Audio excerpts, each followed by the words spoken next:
አሁን የውይይት ምዕራፍ ነው። መጀመሪያ እኔ ሁለት ጥያቄዎች ለክቡር ጠቅላይ ሚኒስትር አቀርብና ከዛ በኋላ ለመድረኩ ክፍት አደርጋለሁ። በእኔ በኩል እንግዲህ ያው እንደሚጠረጥሩት በተለይ ምሁራን ሚና ላይ በሚለው ትንሽ ለመናገር ፈልጋለሁ። አንድ ስትራይክ ያደረገኝ ነገር የእድሜ ጉዳይ ነው። ለምሳሌ ቅድም ብዙዎቹ እነኚህ ትልቅ ለውጥ ያመጡ ምሁራን በሰላሳዎቹ በወጣትነታቸው ዘመን የሚለው ነገር ስሰማ ያገናዘብኩት ከማን ጋር ነው? ከገብረሕይወት ባይከዳኝ ጋር። ገብረሕይወት ባይከዳኝ ያን ሁሉ በጣም መሰረታዊ የሆኑ ሀሳቦች ያነሳባቸው ጽሁፎች አጤ ምኒልክና ኢትዮጵያ፣ መንግስትና የህዝብ አስተዳደር የጻፈው ከ33 ዓመት በፊት ነው። በ33 ዓመቱ ነው የሞተው የሰውዬ እና የሚገርም ነው እና እሱ ደነቀኝ። ሁለተኛ እንግዲህ አሁን እነኛ ያነሷቸው ሁለት ትውልድ የቅድመ ጣሊያን ወረራና የድህረ ወይም በተለይ የተማሪው ንቅናቄ ስልታቸው የተለያየ ነበር። የፓዮኒርስ ኦፍ ቼንጅ ያልኳቸው ፋናዋጊዎቹ በመሰረቱ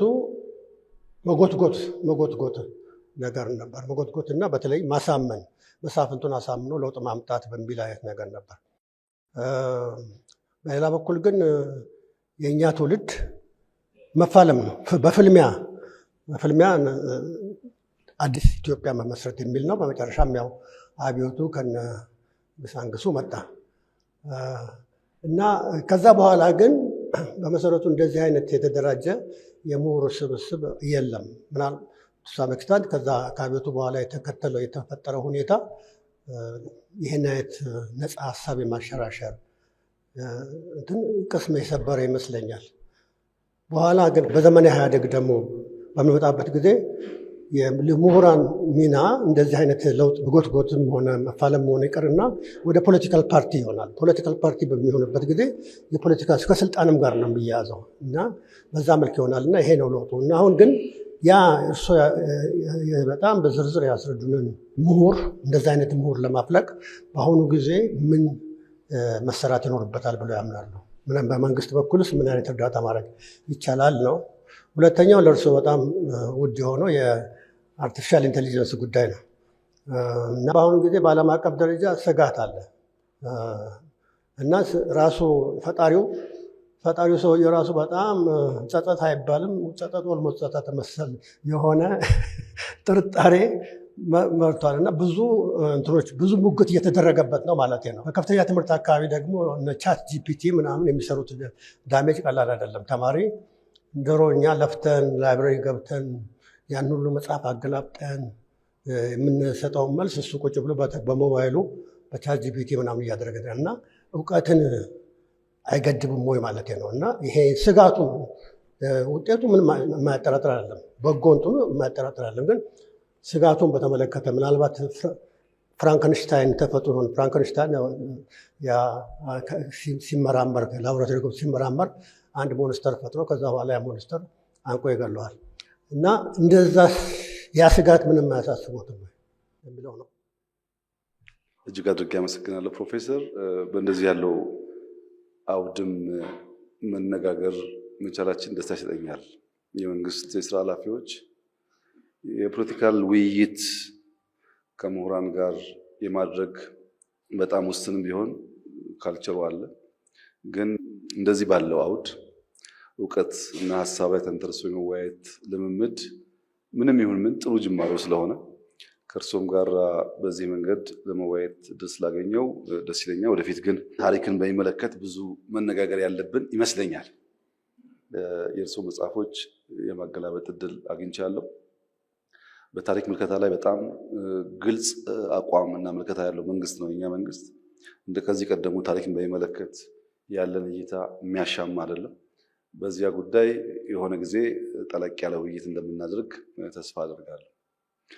መጀመሪያ ላነሱት ጥያቄ የጎትጓችና ተፋላሚው ትውልድ ያሉት ያው የኔም ብያኔ በኔ መጽሐፍ እንዳዩት ነው። የእርሶም ብያኔ በከፊል አውቀዋለሁ። ዋናው ኢሹ ሲዝን ነው። የመጀመሪያዎቹ ምሁራን በነበሩበት ዘመን ከሞላ ጎደል የዓለም እሳቤ ኢኮኖሚ ፈርስት ነው። የኢኮኖሚ ሴንተር ደግሞ መሬት ነው። መሬት የያዘ ሰው ሀብታም ነው። መሬት ያለው ሰው ኖብል ነው። ዘሆል እሳቤው መሬት ያለውን ሰው እህል የሚጋራውን ሰው በምን ያለ መንገድ አሳምኜ ያ የሀብት ክፍፍል ሚዛናዊ እንዲሆን፣ የተፋጠነ እንዲሆን፣ ሁሉ ጋር የሚደርስ እንዲሆን ማድረግ እችላለሁ የሚል ነው የምሁራን እሳቤ። ከሞላ ጎደል ስርዓት ማፍረስ ሳይሆን ስርዓት ማዘመን ነው።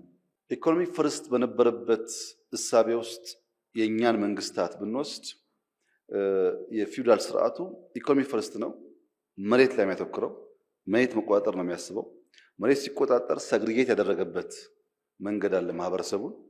እንደዚያ የተከፋፈለ ማህበረሰብ ልክ ደግሞ ለዚያ ለኖብልስ ያላቸው እይታ የተለያየ ይሆናል። በዚያ ጊዜ የነበሩ ሰዎች ሃይማኖት ጥያቄ የለው፣ በጣም ግራውንድድ ናቸው። የሃይማኖታዊ ትምህርትና የአካዳሚክ ትምህርት መሳ ለመሳ የተማሩ ሰዎች ናቸው። ሀገራዊ ካልቸር፣ ሀገራዊ ቫሊዩስ ያጡ አይደሉም። ስለ ታላቅ ክብር፣ ስለ ወላጆች ክብርና ማድመጥ ብዙ አልተወሰደባቸውም። በዚያ ምክንያት ሀሳቦቻቸውን ቀስ ባለ ጉልበት እየሳሙ በመናገር በለዘበ ቋንቋ ለማሳመን ጥረት የሚያደርጉ ነበሩ። እሱ የራሱ የሆነ ጠቀሜታ አለው፣ የራሱ የሆነ ደግሞ ጉዳት አለው። ተፋላሚዎቹ ኋላ የመጡት ትውልዶች ቅድም በምሁርነት ያስቀመጥኳቸውን ፖይንቶች በከፊል ሚስ የሚያደርጉ ናቸው። አንዳንዶቹ በበቂ ደረጃ ራሳቸውን ያዳምጡ አይደሉም።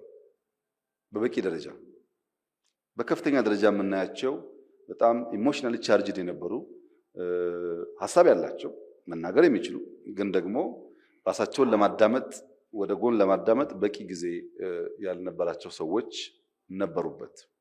ሴንተሩ ግን እንደቀደመው ሳይሆን ፖለቲካ ፈርስት ነው። ፖለቲካን አስቀድመን በፖለቲካው ኢኮኖሚ እንቆጣጠራለን የሚል እሳቤ ስለነበረ ፖለቲካ ደግሞ እንደዚያ ያለውን ፍትጊያ ካላመጣ በስተቀር እንደ ኢኮኖሚው ቀስ እያለ ስርዓት ሊያፈርስ አይችልም። በዛ ጊዜ የነበሩት ሰዎችም በሁለት ከፍለን ልናይ እንችላለን። ሁሉም አንድ አልነበሩ። የሰከኑ በተራዘመ ጊዜ ነገሩን ማሳካት ይገባል ብሎ የሚያስቡ አርሶ አደሩን ማንቃት ይቅደም የሚሉ ግለሰቦች ነበሩ፣ የመደመጥ አቅማቸው ውስን ቢሆን። በሌላ መንገድ ደግሞ ጊዜ የለንም እንፍጠን፣ አሁን ማድረግ አለብን የሚሉ ወጣቶች ነበሩ። እርስ በርስ በበቂ ደረጃ ለመነጋገር ለመከራከር፣ ከዚያ ውስጥ የሚወጣ ሀሳብ ለማውጣት ጊዜ ያላቸው አይመስለኝም። ጊዜው ራሱ አንድ አርቲክል አንድ ፔጅ ሲጻፍ ያን ማዳረስና ማባዛቱም ዕዳ ነው። ያን በየቦታው መሽለክለኩም ዕዳ ነው። ያን እንደ እውቀት መጨረሻ ማየቱም እንደሚያውቁት ዕዳ ነው። በጣም ስላግሽ በሆነ መንገድ ነው ሀሳብ ከአንድ ጫፍ ሌላ ጫፍ የሚደርሰው። ከአንድ ጫፍ ሌላ ጫፍ ሲደርስ ደግሞ ኦሪጂናሊቲውንም በዛው ልክ የማጣት እድል አለው። በግልጽ ለመነጋገር የሚመቹባቸው አጋጣሚዎች ነበሩ፣ የማይመቹባቸው አጋጣሚዎች ነበሩ። በዚያ ምክንያት መደማመጥ በመጥፋቱ የሐሳቡ ትልቀት ሌሎችን ኢንፍሉዌንስ የማድረግ አቅሙ ውስንነት ነበረው። ምንም ፋይዳ አልነበረውም ሊባል ግን አይችልም። አሁን ያለውን ትውልድ አሁን ያለውን የፖለቲካል እሳቤ በጠንካራ በደካማ ጎኑ ለመቅረጽ ያ ትውልድ የራሱ ሚና ነበረው ብዬ አስባለሁ። አሁን ባለው እሳቤ ያንን ትውልድ ወደ ኋላ ስንመለከት የአንዳንዶች ግሩፖች በዚያ ዘመን የነበረን እሳቤ ያደራረግ ሁሉ ትክክል ነበር፣ እኛ ችግር ያለው እንትና ጋር ነው የሚሉትም በጊዜ ማዕቀፍ ውስጥ ነገር መገምገም የሚችሉ ሆኖ አላገኛቸውም። ማንኛውም ሲዝን የራሱ ጠንካራ ደካማ ጎን አለው። አሁን በሰከነ መንገድ ቢነጋገሩ ብዙ የሚማማሩትና ወደ ሲንተሲስ የሚያመጡት ጉዳይ እንዳለ የሚያስቡ ይመስለኛል። አሁን ባለው ሐሳብ ከሁለቱም ወገን ወርሰናል። እኛ የምንመርጠው ሲንተሲሱን ነው። ፍልሚያው ይቀንስ፣ ጉትጎታውም በልክ ይሁን፣ ግን ደግሞ በተግባር እንፍጠን ነው። ከሁለቱም የሚወሰዱ ቁም ነገሮች እንዳሉ ያመላክተናል። የኢትዮጵያ ምሁራን አንደኛው ችግር ይመስለኝ እኔ ጃፓን ሄደው የሚያምር መስክ ሲያዩ በፕሮቶታይፕ መልክ ያቺን መስክ በሰፈራቸው ሰርተው መልቲፕላይ ማድረግ ሳይሆን ኢትዮጵያ ጃፓንን ትሁን ይላሉ። ምኞት ነው፣ ጥሩ ፍላጎት ነው። ግን ደግሞ የምናድግበት መንገድ ጥቂት ከማሳየት ባለመሆኑ ችግር ያጋጥማል። ለዚህ ነው እንግዲህ እኛ ከቢሮን ጀምር ብለን ቢሮ ስንሰራ ካቢኔው አጉረመረመ። ግቢ ስንሰራ ዩኒቲ ፓርክ ስንል ጥቂቶች አጉረመረሙ። ቀጥሎ ሸገር ፍሬንድሺፕ ሳይንስ ሙዚየም ሲባል እንደው ሰውየው ሰፈሩን አሰማምሮ አሉ።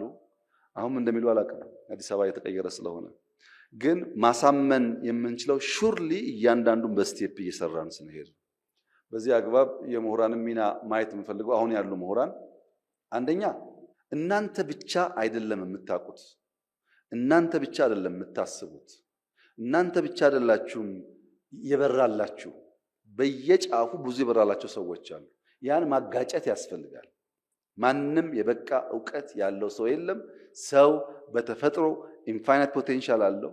ያን ለመመንዘር ደግሞ ቅድም እንደተባለው ጥቂቶች በጀገኑበት ወራት ይፈጥራሉ። እድሜ እየገፋ ሲሄድ ሪስክ የመውሰድ አቅም ስለሚቀንስ ክሬቲቭ ቲንኪንግ ደግሞ ከድንበር ባሻገር ከአጥር ባሻገር ሪስክ መውሰድ ስለሚጠይቅ አንዱም ሪዝን ተብሎ የሚቀመጠው እሱ ነው።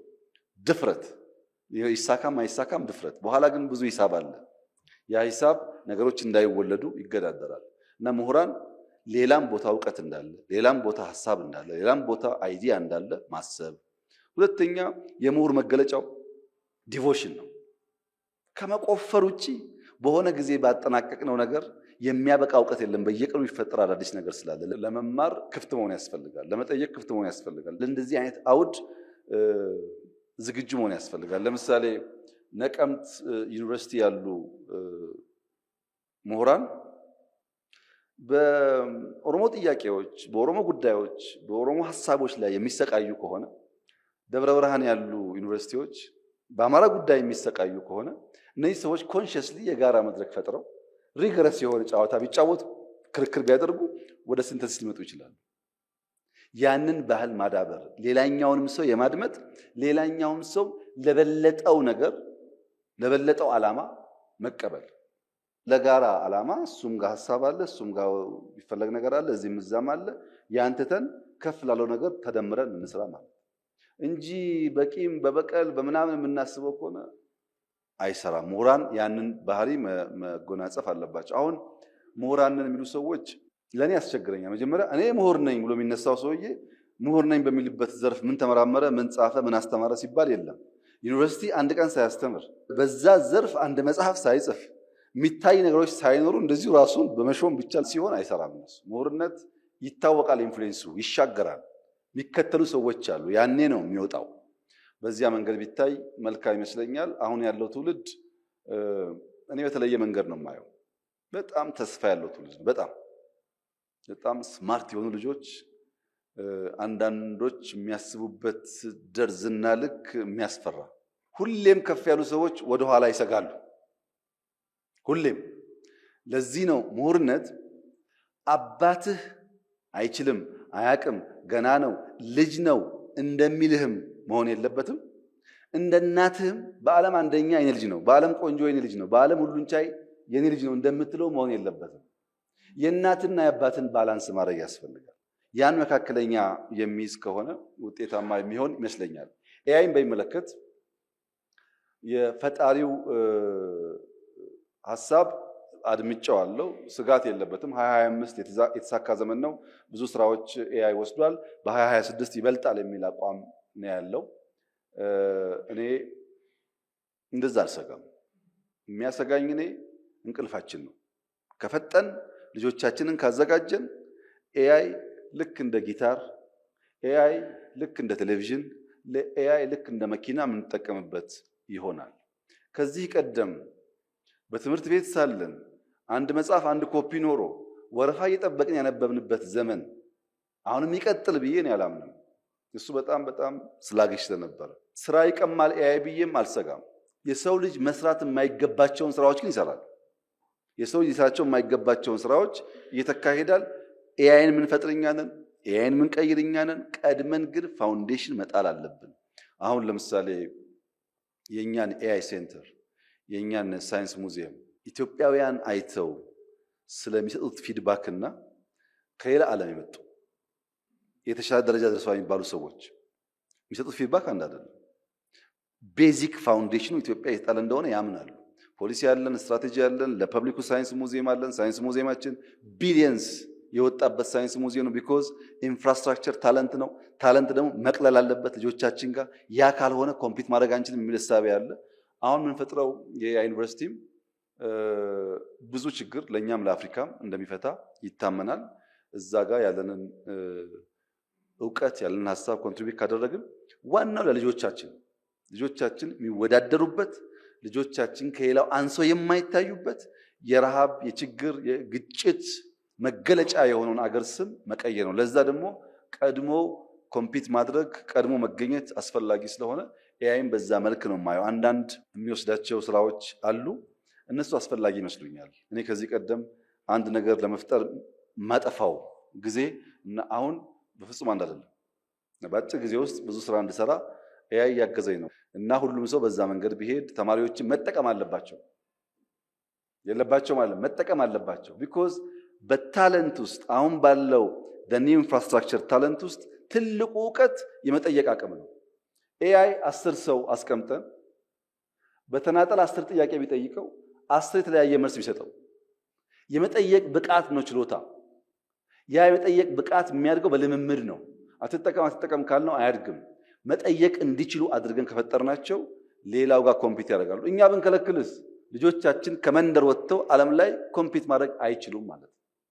መጠየቅን እንዲያውቁ መጠየቅን እንዲችሉ ማስቻል ይኖርብናል። ብንፈልግም ባንፈልግም የማይቀርልን ዓለም ነው። ሲጠቀለል የመጀመሪያው ትውልድ ኢኮኖሚ ፈርስት ነበር። የኢኮኖሚ ምንጭም መሬት ነበር። የሁለተኛው ትውልድ ፖለቲካ ፈርስት ነበር።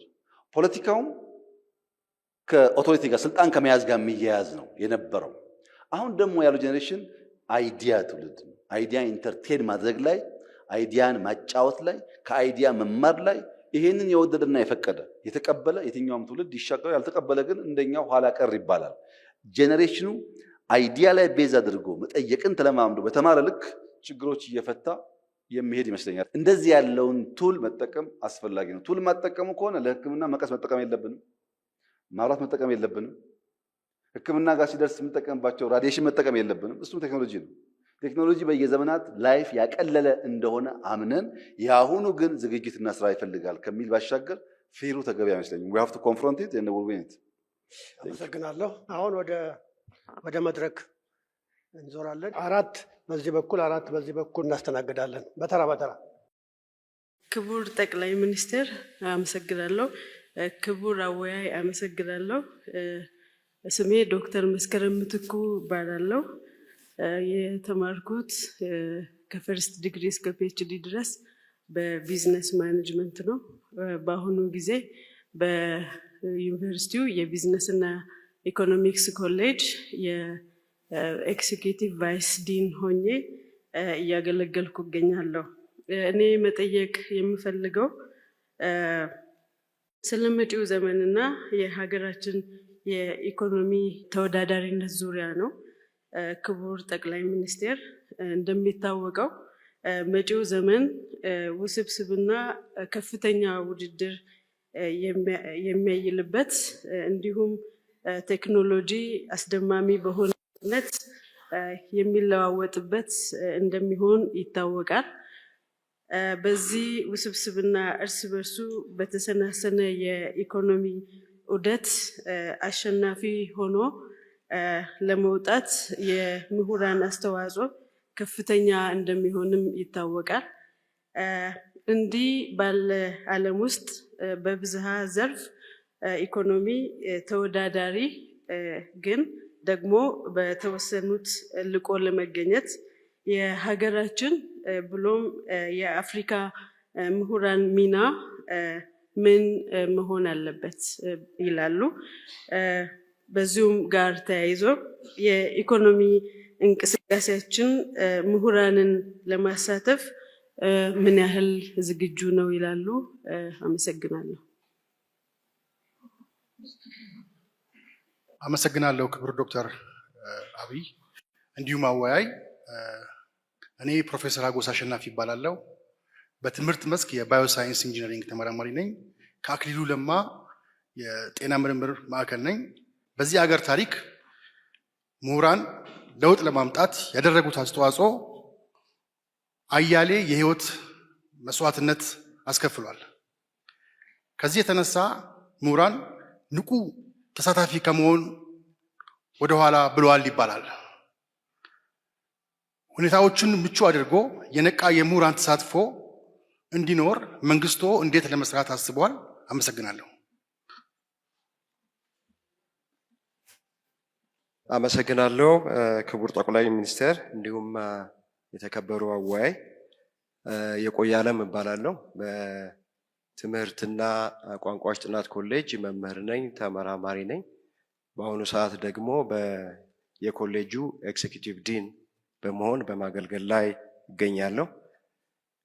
በእርግጥ እኔ ማንሳት የፈለኩት ጥያቄ በተወሰነ መንገድ በክቡር አወያዩ ተነስተዋል፣ ግን በጣም ኢምፖርታንት ነው ብዬ ስለማምን እና የእርስዎንና የመንግስትዎንም ሀሳብና እቅድ ማወቅ የበለጠ ስለምፈልግ ነው የማነሳው። በቅርቡ በእኛ ኮሌጅ እና በዩኒቨርሲቲው አመራር ትብብር ከፍተኛ ትምህርት በፍጥነት በማደግ ላይ ባለው ቴክኖሎጂ አውድ በሚል ሀሳብ ያለው ውይይት አካሄደን ነበረ። ስለዚህ የማነሳው ጥያቄ ከዛም ጋር የተያያዘና የዛ ቀጣይ ነው ማለት እችላለሁ። ስለዚህ ማንሳት የምፈልገው ትምህርትና የዘመኑ ቴክኖሎጂ የደረሰበትን ሁኔታ በተመለከተ ነው። ቅድምም በአወያዩ ለተነሱ ጥያቄዎች ነካ አድርገው መልሰውታል። ስለዚህ ትምህርት እነዚህ ኢመርጂንግ ቴክኖሎጂስ የሚባሉት እንደ ኤአይ፣ ሮቦቲክስ እና አይኦቲስ መምጣት ጋር በተያያዘ በርካታ እድሎችና ፈተናዎች ይዞ እየመጣ ነው ማለት ይቻላል። እኔም እንደዛ አስባለሁ። ስለዚህ ከዚህ ጋር በተያያዘ መንግስት ያለውን ዝግጁነት የበለጠ ቢገልጹልን የሚል ሀሳብ አለኝ። እንዲሁም ደግሞ በዚህ ዘርፍ የተማረ የሰው ኃይል ከማፍራት አንጻርስ ምን ዝግጅት አለ? እንዲሁም ከምሁራን ጋር ተቀራርቦ ከመስራት ጋርስ የተያያዘ መንግስት ምን ያስባል? የእርስዎን አስተያየት ብንሰማ የሚል ነው። አመሰግናለሁ።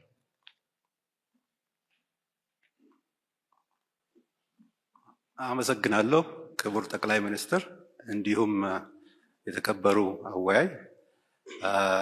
እኔ ስሜ ፕሮፌሰር ሙራዱ አብዶ እባላለሁ።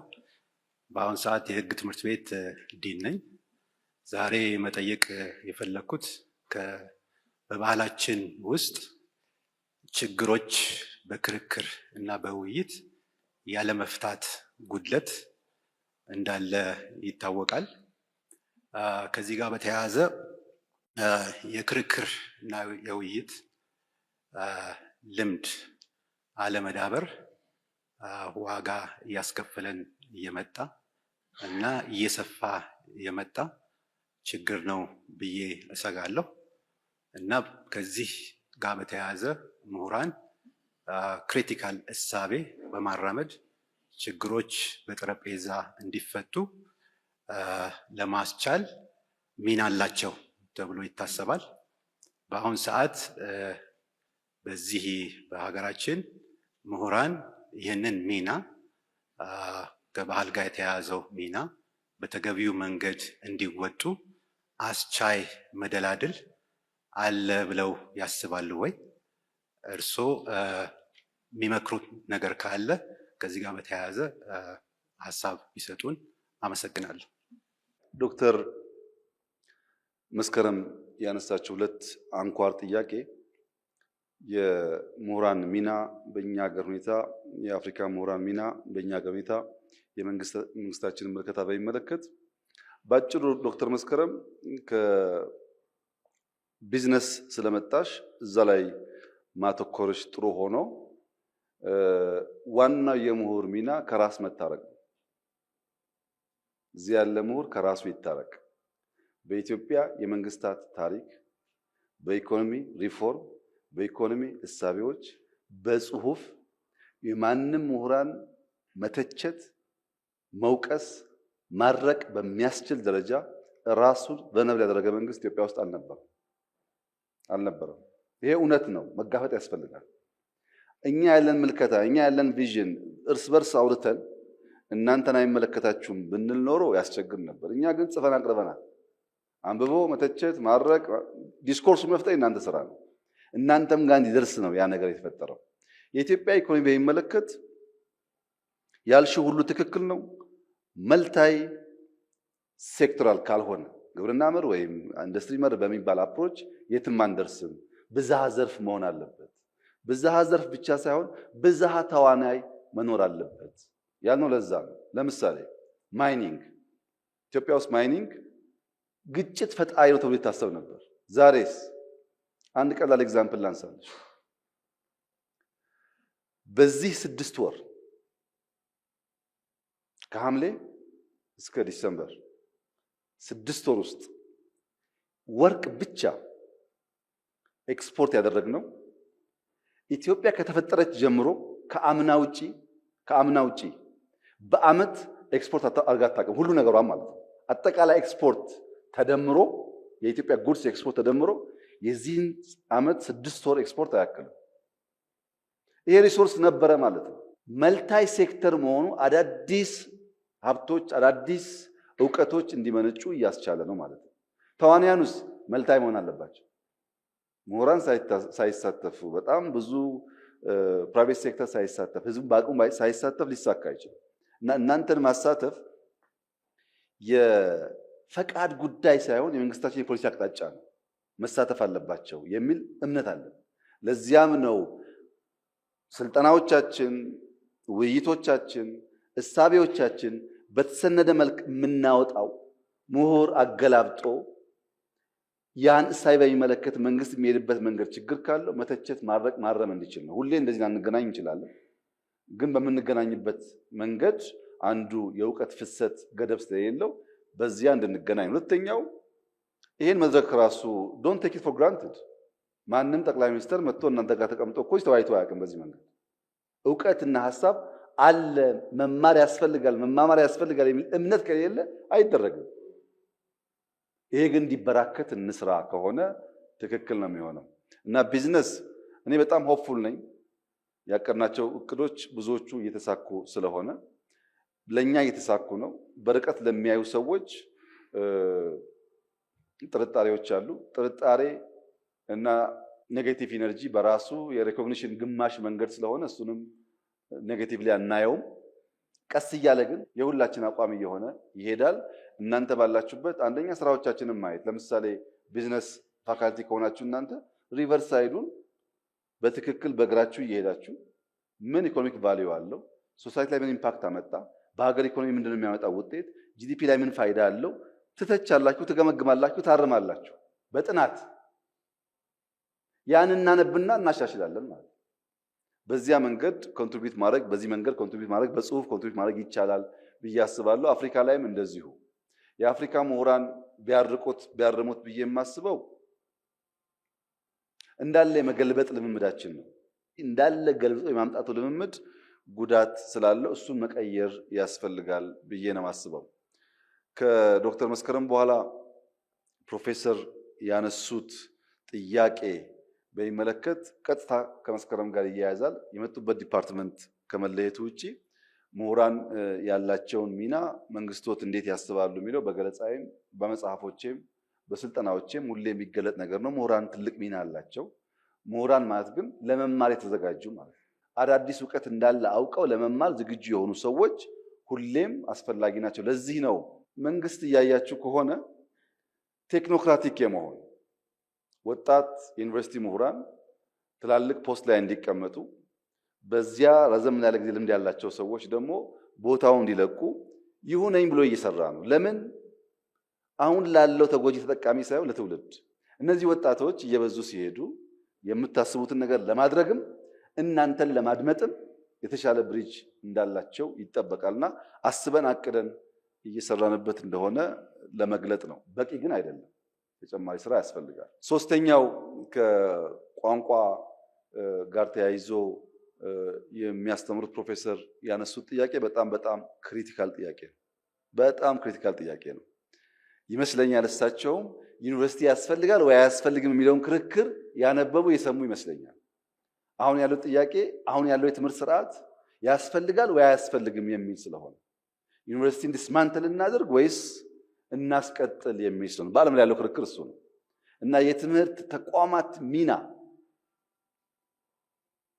አሁን ባለው ዘመን ውስጥ እንዴት መንግስት ይመለከተዋል፣ እንዴት ሳስበን እንስራበት የሚል በጣም ጠንካራ ጥያቄ ነው። 4.0 ኢንተርኔት ኦፍ ቲንግስ አለ፣ አፕሊኬሽን አለ፣ ኤፊሺየንሲ ላይ ስራ አለ። 5.0 ግን ሂውማን ሴንትሪክ እና ኮንቨርጀንስ አለ። ይሄን ለማረጋገጥ መካነ ትምህርት አይተኬ ሚና አላቸው ለመንግስት ያምናል።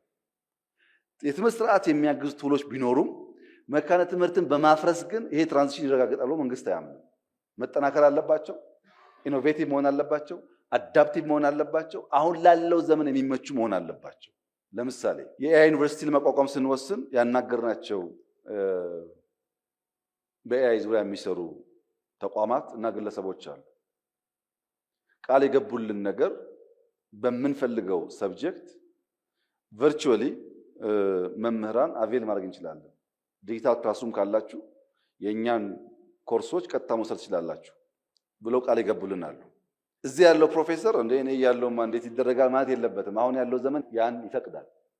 ቢኮዝ ጥቂት እውቀት ያለበት ቦታ መሻማት ስላለብን እዚህ ያለው ፕሮፌሰር አያስፈልግም ካልን ግን ያ ተማሪ የሚሰማውን ብቻ ሳይሆን በክላስ ውስጥ ሊኖረው የሚገባውን ኤቲክስም መማር ስላለበት ማሽን ለርኒንግ ብቻውን የበቃ ሳይንቲስት አያደርገው እና ሁለቱን አጣምረ የምንሄድበትን መንገድ ነው እኛ የምናስበው የምንከተለው። ለምሳሌ የምሁራን ሚና የመካነ ትምህርት ተቋማት ሚና እንዴት ታዩታላችሁ የሚለው ማየት እኮ አይደለም ተግባራን እኮ አሳይተናል። አዲስ አበባ ዩኒቨርሲቲ ቻርተር ዲውን ብሎ መወሰን እኮ ግልጽ አቋም እኮ ነፃነት የሌለው ተቋም የሀገር ነፃነት ቢያቀነቅን የትም አይደርስም። መጀመሪያ ነፃነቱን እንስጠው። መንግስት ፋይናንሻል ደጋፊ እንጂ 100% የሚቆጣጠረው መሆን የለበትም ብለን እኮ ነው ያደረግነው። ከሆነ በኋላስ አሁን ያለው ማኔጅመንት አሁን ያለው ቦርድ መቼም በእያንዳንዱ ዲሲሽን መንግስት ኢንተርቪን እንደማያደርግበት ራሳቸው ዊትነስ መሆን ይችላሉ። ማሰብ ሳይሆን አድርገን አሳይተናል። ዩኒቨርሲቲዎች ከመንግስት ጥገኝነት ተገላግለው ራሳቸውን ችለው አዳፕቲቭ ሆነው ቆሞ የሚራመዱ መሆን አለባቸው።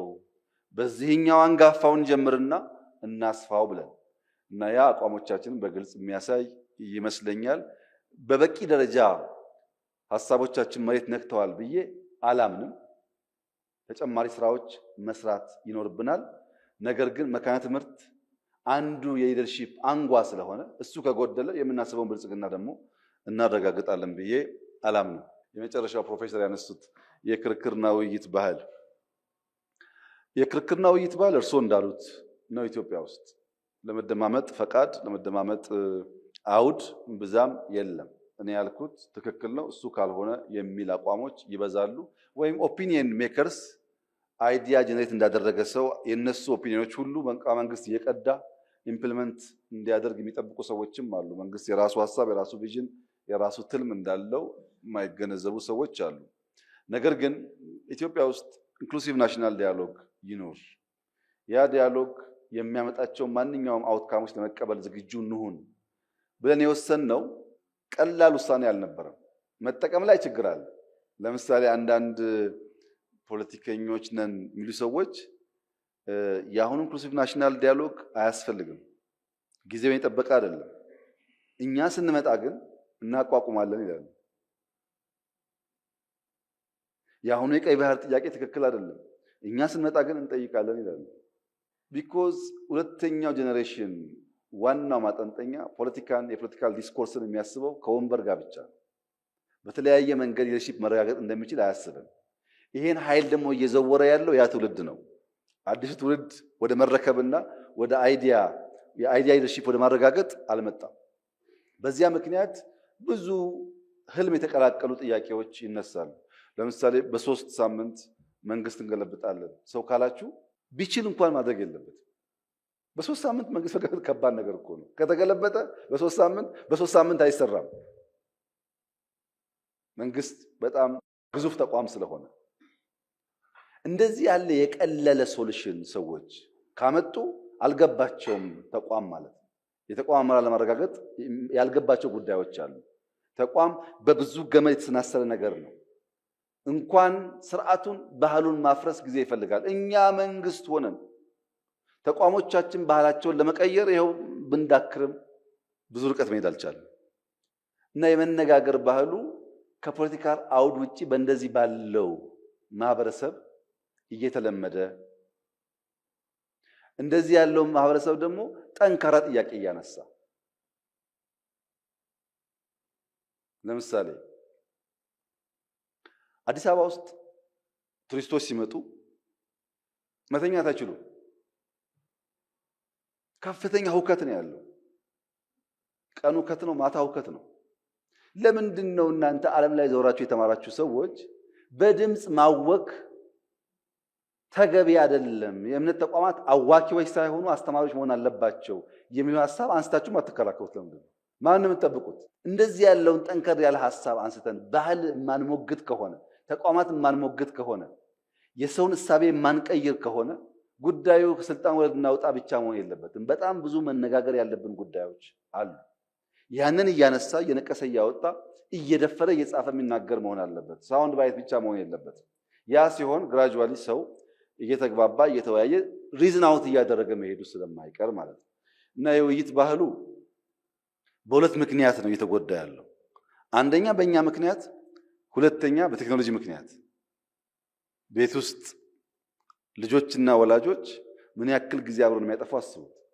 ልጆች ፍላጎታቸው ሩማቸውን ቆልፈው ከጋጀት ጋር ማውራት ነው። ከጋጀት ጋር ማውራት የለመደ ሰው ከሰው ጋር ለማውራት ሌላ ልምምድ ምዕራፍ ይፈልጋል። ቀላል ጉዳይ ስላልሆነ ጋጀትኛ ነው የምንነዳው፣ ሰው አይነዳም። አንዳንዴ ይከራከራል። ይሄም ተጽዕኖ አለው፣ ባህላችን ተጽዕኖ አለው። ይሄን ለማስቀረት እንደ መንግስት የምናስበው ሰፋፊ ግሪን ስፔሶች መፍጠር፣ ወክዌይ ማብዛት፣ ፓርኮች ማብዛት፣ ኦፕን ላይብረሪ ማብዛት፣ ሰዎች የሚገናኙበትን የአውትዶር ህይወት ማለማመድ ብለን እየሞከርን ያለ ነው። እናንተ ካገዛችሁ ያ ይሳካል።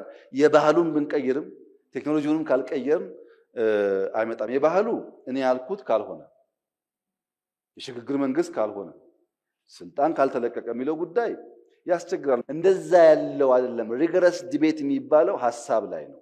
ይሄኛው ደግሞ ሌጂቲሜት በሆነ ፕሮሰስ ህግን ተከትሎ ስርዓትን ተከትሎ መሆን አለበት ብለን ስናምን ንግግሩ ምንደማመጥበት ምንግባባበት እየሆነ እንደሚሄድ ተስፋ አደርጋለሁ።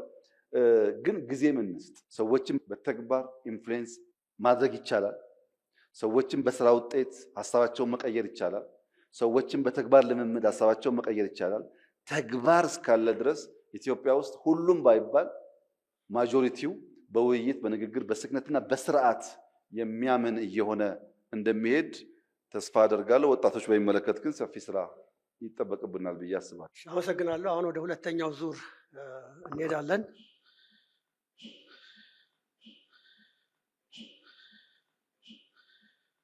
አመሰግናለሁ ክቡር ጠቅላይ ሚኒስትር፣ እንደዚሁም የተከበሩ አወያይ።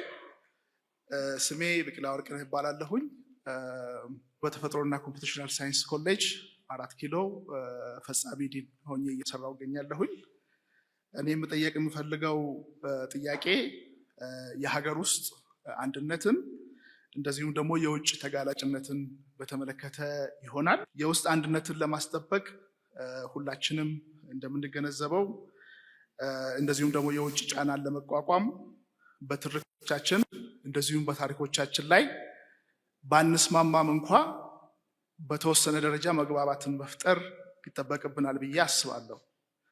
ከዚህ አንጻር ብዙ ተዋናዮች አሉበት።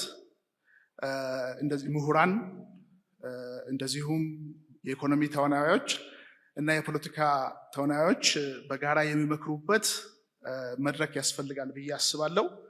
እንደዚህ አይነት መድረኮችን ከመፍጠር አንጻር መንግስት እንዴት ያያል፣ እርስዎ እንዴት ይመለከታሉ የሚል ጥያቄ ለማንሳት እፈልጋለሁ።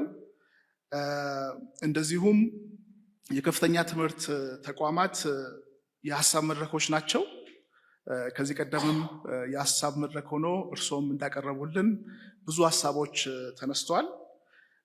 አሁን ግን ያ ሚናን በብቃት የተወጡ ነው ብሎ ለማሰብ ያስቸግራል። ከዚህ አንጻር የከፍተኛ ትምህርት ተቋማት ሚናቸውን ለመወጣት ምን ማድረግ ይጠበቅባቸዋል ብሎ ያስባሉ? ምን የቤት ስራ ይሰጡናል የሚል ጥያቄ ለመጠየቅ ነው። አመሰግናለሁ። እጅግ አመሰግናለሁ ክቡር ጠቅላይ ሚኒስቴር።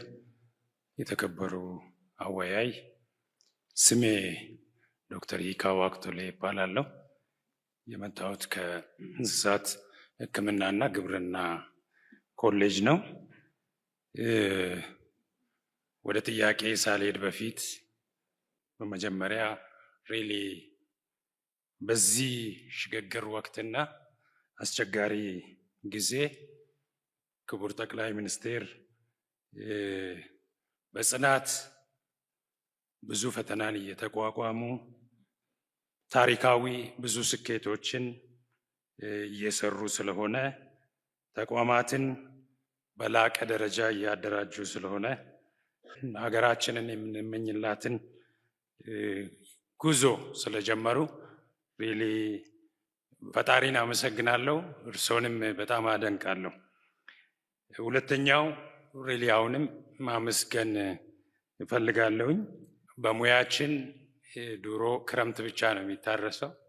በእርሶ መንግስት ዘመን በጋም እንዲታረስ ስላደረጉ ሌማቱም እንዲሞላ በፖሊሲ ደረጃ በማጽደቅ በእኛ ሙያ ስላደረጉ የትምህርት ጥራቱም ወደ ቀድሞ እንዲመለስ እያደረጉ ስላለ ተቋማት ሪፎርምድ እና ትራንስፎርምድ እንዲሆኑ እያደረጉ ስላለ ትላልቅ የልማት አውታሮች እንዲገነቡና እንዲያልቁ እያደረጉ ስላለ ቤቱ ከፈቀደልኝ በራሴና በዩኒቨርሲቲው ስም ላመሰግን እወዳለሁ። እንዳው ቅድምም እንደተባለ የእኛም ዩኒቨርሲቲ ከ4 5 10 ዓመታት በፊት ነው ራስ ገዝ ነፃ የነበረው። በቅርብ ነው ይህ ራስ ገዝነት የተሰጠንና ነፃነትን ኤክሰርሳይዝ እያደረግን ያለን እኛም የለውጡ ተቋዳሽ እየሆን ያለ ነው በዚህ ጊዜ ነውና የራስ ገዝ ብዙ ሰዎች በዚህ ምክንያት ከዩኒቨርሲቲው የተባረሩበት ብዙ ዋጋ የከፈሉበትና ነውና ይህንንም አዋጅ በእርሶና በእርሶ መንግስት እንዲጸድቅ ስላደረጉ አመሰግናለሁ። ወደ ጥያቄ ሲሄድ ከስኮላርነት ትንሽ ቅድም እንደተባለ ወደ ኢንተሌክቹዋል ለመግባት ከሙያ ወጣ ብዬ መጠየቅ እፈልጋለሁኝና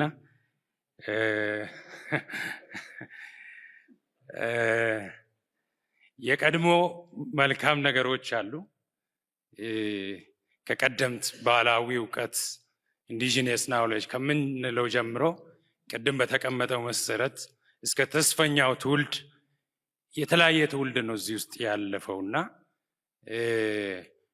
በእኔ እምነት ይሄ መተሳሰር ከቻለ ትልቅ ልዩነት ሊያመጣ ይችላል የሚል እሳቤ ያለኝ። ይሄን ማስተሳሰር ካልተቻለ ያኛው እዛው ጋር ይሄኛው እዚህ ጋር ይሁን ብለን ካሰብን ደግሞ አንዳንዴ አሁንም ከስኮላርነት ወጣ ልበልና እርሶ እንደሚሉት የዜሮ ድምር ፖለቲካ ይሆንብናልና እኛ ብዙ ጥናቶች ስናጠና መጨረሻ ላይ የፖሊሲ ግብዓት እንዲሆን እንፈልጋለን። ብዙ ጥናቶች ሲጠኑ አዘይንዶ ዘዴ ወይ ለኢንዱስትሪ ወይ ደግሞ ለመንግስት ግብዓት ሆኖ ፖሊሲ ሆኖ እንዲወጣ እንፈልጋለን። ፖሊሲ እንዲሆን ደግሞ የፖለቲካው ፖለቲካ ዊሊንግነስ ያስፈልጋል። ስለዚህ እንዳው ከተሳሳትኩ ይቅርታ አደርጋለሁ። ያው ኢንተሌክቹዋልም ብዬ ከሙያ ወጥቼ እየጠየቅኩ ነውና ይሄ ክፍተት ፈጥሯል። ፖለቲካ ልዩነቱ የቀድሞውና የአሁኑና የእርሶ መንግስት እና እርሶ የሚመሩት ፓርቲ አሁን እያስተዳደረም ስላለ ይሄንን እንዴት ሊያጣጥመው አስቧል የሚል ነው። አመሰግናለሁ። አመሰግናለሁ ክቡር ጠቅላይ ሚኒስትር፣ እንዲሁም ክቡር አወያይ። መስከረም አብይ ይባላለሁኝ። የትምህርት ዝግጅቴ ወይም ሙያዬ የምግብ ዋስትና ጥናት ነው። መራማሪና እንዲሁም መምህርት ነኝ። እኔም ማነሳው ቅድም ከቤቱም ሲነሳ የነበረ ባልደረቦችም እንዲሁ ሲያነሱ የነበረ የምሁራን ጉዳይን ከሀገራዊ ጉዳይ ጋር ነው የማገናኘው። እንደ አንድ ዜጋ እንዲሁም እንደ አንድ ምሁር ኢንተሌክቹዋል ማለት ነው በህዝባችን መካከል ያለው መለያየትና በተለይ በዋና ዋና ጉዳዮቻችን አንድ መሆን አለመቻላችን እጅጉን ያሳስባል። እኔም በጣም ያሳስበኛል። የምንፈልጋትን ሀገር በተለይ ቅድም ሲነሳ የነበረው የበለጸገች ሀገር የበለጸገች ኢትዮጵያ ለመገንባት መሻገር ያሉብንን መሰናክሎች መሻገር አለብን ብዬ አምናለሁ። በተለይም ደግሞ እነዚህ መሰናክሎች ስር ሰደው እንዳይበዙ የተግባባ ማህበረሰብ መፍጠር ያስፈልጋል ብዬ አምናለሁ። ጥያቄ የሚሆነው መንግስትና ምሁራን በዚህ ረገድ ላይ ለብሔራዊ ጥቅም አንድነትን ወይም አንድ ሆነ እንድንሰራ እንዴት መስራትም እንዳለብን የእርሶ መንግስት ምን ሊያግዘን ይችላል የሚል ነው። አመሰግናለሁ። ክቡር ጠቅላይ ሚኒስትር እንዲሁም ደግሞ ክቡር አወያይ እድሉ ስለተሰጠኝ እኔ አመሰግናለሁኝ። ዘሪሁን ጌታነህ እባላለሁ ከቴክኖሎጂ እና ቢልት ኢንቫይሮንመንት ኮሌጅ ነው። ወደ ጥያቄ ስመጣ ማንሳት የምፈልገው የዩኒቨርሲቲዎችና የሴክተሮች ትስስርን በተመለከተ ነው።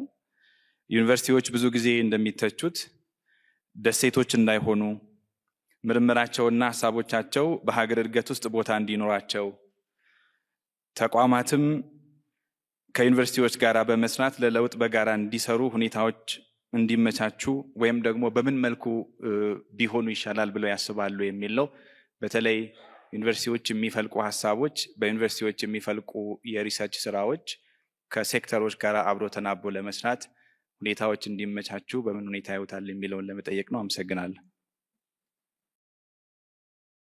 እድሉ ስለተሰጠኝ እኔም ማመስገን እፈልጋለሁ። አስተማሪዎችንም አብሮኝ የተማሩ ሰዎችንም ከስንት ጊዜ በኋላ ለማግኘት እድሉ ስለገጠመኝም የተሰማኝ ስሜት መግለጽ እፈልጋለሁ። ክቡር ጠቅላይ ሚኒስትር ብዙ ነገሮች አንስተዋል። እኔ ጥያቄ ነው አስተያየት እርግጠኛ አይደለሁም የምሰጠው፣ ግን ለፕሮፌሰር ባህሩም አንድ ኖቲስ ማድረገው ፓተርን አለ በኢትዮጵያ የምሁራን ታሪክ። ጠቅላይ ሚኒስትሩ እንዳስቀመጡት ከዘርዓ ያዕቆብ እስከ ተስፈኞቹ ብለው ያስቀመጡት ግምት ውስጥ አስገባ እስካሁን ያላሸነፍ ነው የሚመስለኝ ፊውዳሊዝም አላሸነፍ ነው የሚል እምነት አለ። እንዴት እንደምንገልጸው አላውቅም። ቢኮዝ ስታተስ ይቀይሩ ይሆናል እንጂ በሁሉም መድረኮች ላይ መሬት ነክሰው የያዙ መሬት ላይ ባላቸው ቁጥጥር ላይ ተመስርተው አዛዥ ናዛዥ መሆን የሚፈልጉ ሰዎች በየደረጃው ማየታችን አልቀረም።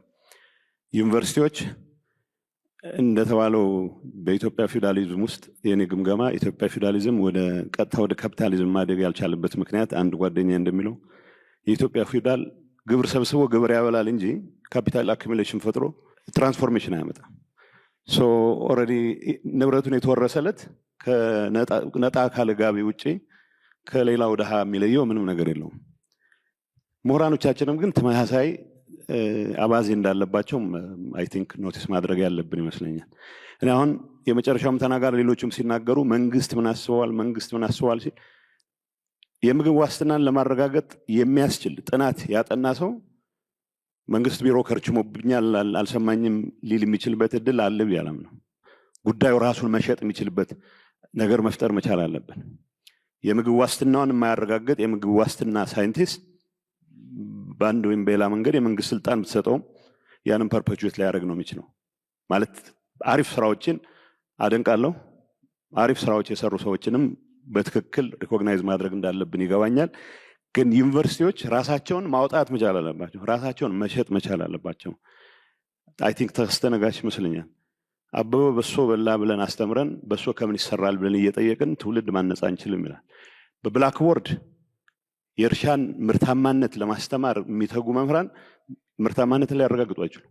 አትሊስት ወጣ ብላ አሁን ቅድም ጠቅላይ ሚኒስትሩ ሲገልጹ ነበር አንዳንድ ቦታዎች ለምን እስካሁን አላየናቸውም ብለን መጠየቅ ያለብን ቦታዎች አሉ። የወንዝ ዳር ልማት የሚባለው በሄድኩበት ይህንን ለምን አላሰብነውም መባል መቻል አለብን። ዩኒቨርሲቲዎች ሲሰራ ማድነቅ አንድ ነገር ሆኖ የጥናቱም የፈጠራውም አካል ሆነው መንቀሳቀስ የሚችሉበት ሁኔታ ካልፈጠር ነው በስተቀር ያው ታሪካችን የአንድ ማህበር ሊቀመንበር ሆነ ከጀመርክ 20 ዓመት ሙሉ ሊቀመንበር ነህ። የአንድ ኤንጂኦ ኃላፊ ሆነ ከጀመርክ 20 ዓመት ሙሉ ኃላፊ ነህ። ፖለቲከኞቻችን ከዛ የተሻለ ሊማሩም ኤክስፔክት አይደረግም። እንደተባለው መጋፋት አያስፈልገንም። ተቋሞች ለመገንባት በሚደረጉ ጥረት ግን ዩኒቨርሲቲዎች ከማንም በላይ ኢኒሼቲቭ መውሰድ ያለባቸው ይመስለኛል። አዲስ አበባ ዩኒቨርሲቲ 75ኛ ዓመቱን ሲያከብር በትክክል መስራት ሪፍሌክት ማድረግ ያለበት የዚህ አገር ትራንስፎርሜሽን አካል ለመሆን የመንግስት ፍቃድ አይደለም መጠየቅ ያለበት፣ ተጋፍቶ ነው መግባት ያለበት። ይሄንን መልእክት ለማስተላለፍ ነው። አመሰግናለሁ። ከመጨረሻው ጥያቄ ለመጀመር ጌታቸው ካነሳው አስተያየት ምክር አዘል ጥያቄ በሐሳብ ደረጃ ብዙ ልዩነት የለኝም። ሐሳቡ ትክክል ነው። ግን ፊውዳሊዝም ማዕቀፍ ነው። ፊውዳሊዝም ኢትዮጵያ ውስጥ አልፈረሰም ብዬ አላስብም። ምናልባት ሃይራርኪካል ቲንኪንግ ግን አልፈረሰም። ያለም እንዳልፈረሰ እኔ ይገባኛል፣ አይሆፕ አንተም ይገባሃል። ያን ለመጠየቅ ግን የምሁር ጀግንነት ይፈልጋል። ሃይራርኪካል ቲንኪንግ በጣም ሰፊ ስለሆነ ፊውዳሊዝም ሲባል ሃይራርኪ ብቻ አይደለም። መሬት ኦውን አድርጎ ሌሎችን አስገብሮ የሚኖር በህግ የተፈቀደለት ኃይልን ስለሚጨምር በከፊል ያ ስርዓት አለ ብዬ አላምንም።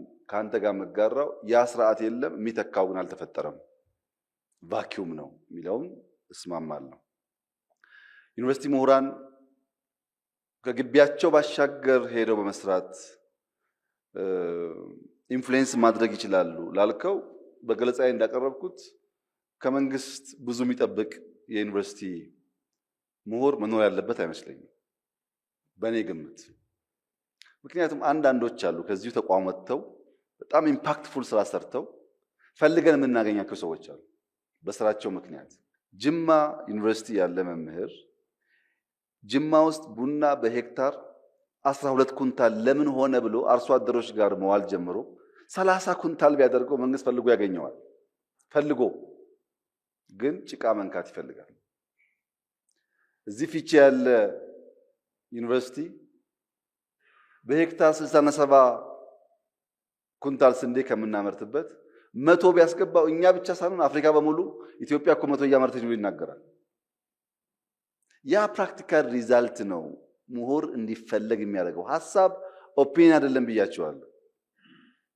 ሐሳብ ሲኩዌንሻል ነው፣ ውጤት የሚያመላክት ነው። ወደዛ የሚደርስ ምሁር ካለ መንግስት እዚህ ያለው መንግስት ብቻ ሳይሆን ሌላም ሀገር ያለው መንግስት የሚሻማ የሚፈልገው ይመስለኛል። ይሄ ሲባል አስቻይ ፖሊሲ፣ አስቻይ አውድ መፍጠር፣ በንጽጽር ሪሶርስ አቬል ማድረግ የመንግስት ስራ አይደለም ማለት አይደለም። መንግስት ሚና አለው። ከዚያ የወጣ ነገር ማድረግ ግን ይቻላል። በዚህ ወደ አራተኛው ጥያቄ ለመሻገር መንግስት ምን ያስባል? ለምሳሌ እኔ ሳይንስ እና ቴክኖሎጂ ሚኒስትር እያለው በትረ ሳይንስ የሚል ኢኒሼቲቭ ነበረኝ። ታውቃላችሁ አታውቁም አላውቅም። በጣም ብዙ ሰዎች ወደ ህንድ ሀገር ወደ ሀገር ስኮላርሺፕ እንልክ ነበር። እኔ መንግስት 1 ብር አላገዘኝም። 1 ብር ሀሳቡን አልተቀበለው እንኳን ሊያግዘኝ። በዛ ጊዜ የነበረው መንግስት በትረ ሳይንስ የሚል ሀሳብ ጀምረን ሰነድ አዘጋጅተን ብዙ ሀገራት አፕሮች አድርገን እድል ስናገኝ ነው ተማሪዎች በላክ የጀመር። እነዛ ሰዎች መጥተው ምን አደረጉም ለሚለው እኔ በዓለም ዙሪያ በተለያየ አጋጣሚ ወደ ውጭ ሀገር ሄደው እንዲማሩ ያደረኳቸው ሰዎች አያቸዋለሁ። በየቦታው ችግር ሲፈቱ አያቸዋለሁ። ያገኙኛል፣ አገኛቸዋለሁ። ያ ኢኒሼቲቭ ቢግ ነው በአይዲያው፣ ግን ሪሶርስ አልነበረው። ኦር የዛሬ 2-3 ዓመት ገደማ በኢትዮጵያ ደረጃ ግራጁዌት ያደረጉ ተማሪዎች እና የተሻለ ሪዛልት ያላቸውን አቡዳቢ ስኮላርሺፕ እንዲያገኙ አድርገን ነበር። አይዲያ ነው፣ ገንዘብ አይደለም። ልጆቹ የሚማሩበት ትምህርት ቤት በኋላም የማየት ዕድል አጋጥሞኛል። አይሆፕ ከነሱ 5-10% ፍሬያማ ተስፈኞች የሚቀላቀል እንደሚሆን ተስፋ አደርጋለሁ። አይዲያ ካለ ገበያው 100%ም ባይሆን በተወሰነ ደረጃ ፌች የምናደርጋቸው ሪሶርሶች እንዳሉ ማሰብ ጥሩ ነው። አይዲያው ግን ኦፒኒየን መሆን የለበትም። የሚተገበር፣ የሚታይ፣ የሚጨበጥ መሆን አለበት። ለምሳሌ አሁን ስታርታፕ ጀምረናል። አርቲፊሻል ኢንተለጀንስ 200 ገደማ ወጣቶች ምርጥ ኦፊስ አደርጅቶ ተቀብሎ አስተምሮ የነገው የኢትዮጵያ ዩኒኮርን እንዲሆኑ እየሰራ ነው ያለው። ይሄ የምሁራን ሚና ለሀገር ብልጽግና ፋይዳ የለውም ብሎ ከሚያስብ መንግስት አይጠበቅም።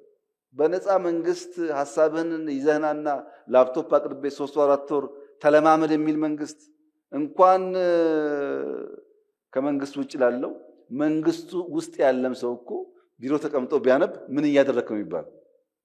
ስራ የለህም ነው የሚባለው። ማንበብ ስራ አይደለም። እነዚህ ልምምዶች ምሁራን በሀገር ብልጽግና ያላቸው ሚና ለማስፋት ያግዛሉ። በዛ ወደ ሶስተኛው ጥያቄ ለማለፍ ለመወያየት ለመቀራረብ የምሁራን ሚና ለማጉላት ምሁራን መጀመሪያ ጭንቅላታችን ውስጥ ያስቀመጥነውን ዕውቀት ያልነውን መረጃ ያልነውን ጉዳይ መጠየቅ እና ዲኮንስትራክት ማድረግ መጀመር አለብን። ያን ያከማቸው ነገር እንዳለ እንዲቀጥል የምናስብ ከሆነ እንቸገራለን። ለምሳሌ ፕራይም ሚኒስተር ኦፊስ በየወሩ እንደዚህ አይነት መድረክ ፈጥሮ ያወያይ ነበር። በጣም ብዙ ሰዎች ይሳተፋሉ። ውይይት ያስፈልጋል። በነዛ ውይይት የምናገኛቸውን ሐሳቦች ነው አደራጅተን ወደ ፖሊሲ እናሳድገው። ካልተወያየን የሚጻፍ ነገር ከሌለ የሚጻፍ ማለት ለፌስቡክ ዜና ሳይሆን ዕውቀት ያለበት ነገር ከሌለ በስተቀረ የዕውቀት ግብአት ስለማይኖር እንቸገራለን። እና በየዩኒቨርሲቲ ውይይት ካለ እኛ አለን ማለት ነው። ቢኮዝ ከዚህ የወጣ ሰው ነው የሚሾመው፣ ከዚህ የወጣ ሰው ነው ከተለያየ ሰዎች ጋር የሚገናኘው። ሐሳቦች ካሉ በግራም በቀኝም የፖሊሲ መነሾ ሆኖ ሊያገለግሉ ይችላሉ። ውይይቱ ካለ ለምሳሌ እዚህ አዳራሽ ውስጥ በየወሩ አንዳንድ ሁለት ፔፐር እየቀረበ ለመነጋገር መንግስት ያስፈልጋቸዋል። መንግስት እኮ ያስፈልጋችሁ። አዳራሹ የእናንተ ግቢው የእናንተ። የትኛው ሰው ያደርጋል ነው። ይሄ ብቻ አይደለም። አሁን ያለሁበት ቢሮ ከመግባቴ በፊት አብዛኛው ዩኒቨርሲቲዎች እየሄድኩ ከመምህራን ጋር ገለጻ እያቀረብኩ ውይይት እናደርጋለን። ብዙዎቹ ዩኒቨርሲቲዎች በእንደዛ አይነት መድረክ ፈቅዶ ይመጣ ሰው እኔም ማስታውሰው ለምሳሌ ነቀምት ሲሄድ፣ ደቡብ የተለያየ አካባቢ ሲሄድ ያየሁት በጠዋት ሴክሽን ግማሽ ሰው ይኖርና ከምሳ በኋላ ወሬ ሰምቶ ይመጣል። ሰው ገለጻው ጥሩ ነበር እንደምናስበው አይደለም ምናምን ሲባል ከሰዓት ይሞላል። ለውይይት ምን ያክል ሰው ፍቃድ አለው? ተጠርቶ ሰዓት አክብሮ ለማድመጥ ለመደመጥ የሚሻ ምን ያክል ሰው አለ የሚለውን ያው እናንተም ብትጠይቁ ጥሩ ነው።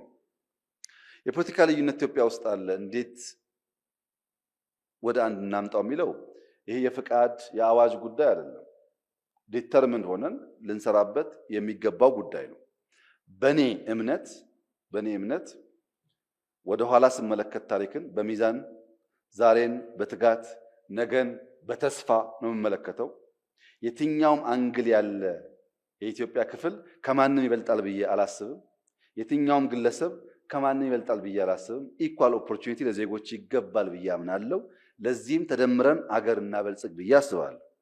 የለም መበልጸግ የለብንም መደመር የለብንም አሁን የሚያስፈልገው እኔ ነኝ የሚል ኃይል ሊቀረነኝ ይችላል። በኦሮሚያ አካባቢ ሸኔ የሚባል የፖለቲካል እርጋጥ የሚያስብበት እሳቤ፣ በአማራ አካባቢ ጽንፈኛ የሆነ እርጋጥ እሳቤና ፍላጎት ኢትዮጵያን አንድ ስቴፕ ወደፊት አይወስዳትም። እኩል ነን፣ እኩል ሀገር ነው፣ ለጋራ የተሰጠን ነው፣ በጋራ እንኖራለን። የነበረውን የሃይራርኪ እሳቤ እንቀብራለን ካል እንሻገራለን። አለበለዚያስ አይሆንም። አንተ ምን ታምናለህ ከሆነ መደመርን ነው ማምነው። ማመን ብቻ ደግሞ ሳይሆን ጽፌ አቅርቤያለሁ እሳቤዎቼ። መቼ ስራ ላይ ውላሉ? ምንም ጥርጥር የለኝም። እኔ in the next 10 years የተደመረ ትውልድ እንደሚፈጠር ምንም ጥርጣሬ የለኝም።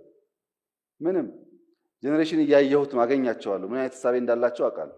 በእውቀት በመሰናሰል በመጋራት የሚያድግ ኃይል እንጂ ማናህሎኝ የሚል እሳቤ አዲሱ ትውልድ አካባቢ ብዙ አይታይም። ይሄን ደግሞ ከፈለጋችሁ የዲያስፖራ ልጆች ይመጣሉ ኢትዮጵያ፣ አንዳንድ ነገር ያያሉ።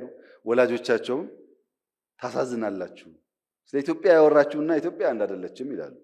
ወይም የእናንተ ልጆች ለራሳችሁ ታማኝ ከሆናችሁ ሳይንስ ሙዚየም ሄዶ ወይም ፍሬንድሺፕ ሄዶ ምናምን ካየ በኋላ ይሄ ሀገር እኮ ይላችኋል። እናንተ ያለ መስማት መስኮታችሁ ዝቅ ከሆነ ወይም በእኛ ትውልድ ያለው ሰው ለመስማት ፍቃድ ከሌለው ይቸገር ይሆናል። ከተሰናሰለ የኢትዮጵያ እሳቤ ውጪ አንድ ስቴፕ መጓዝ አንችልም። ትግራይም፣ አማራም፣ ኦሮሞም፣ ወላይታም፣ ጉራጌም፣ ሶማሌም፣ አፋርም እኩል የሆኑባት ኢትዮጵያን ለመፍጠር መፍቀድ አለብን። ካልፈቀድን የምናስበውን ነገር ማሳካት እንቸገራለን። በእኛ ሐሳቤ በግልጽ ያስቀመጥነው ለዚህ ነው። ለዚህም ነው ከግራ ከቀኝ ችግር የሚገጥመን። የሐሳቤ ጊዜውን ጠብቆ ይመጣል።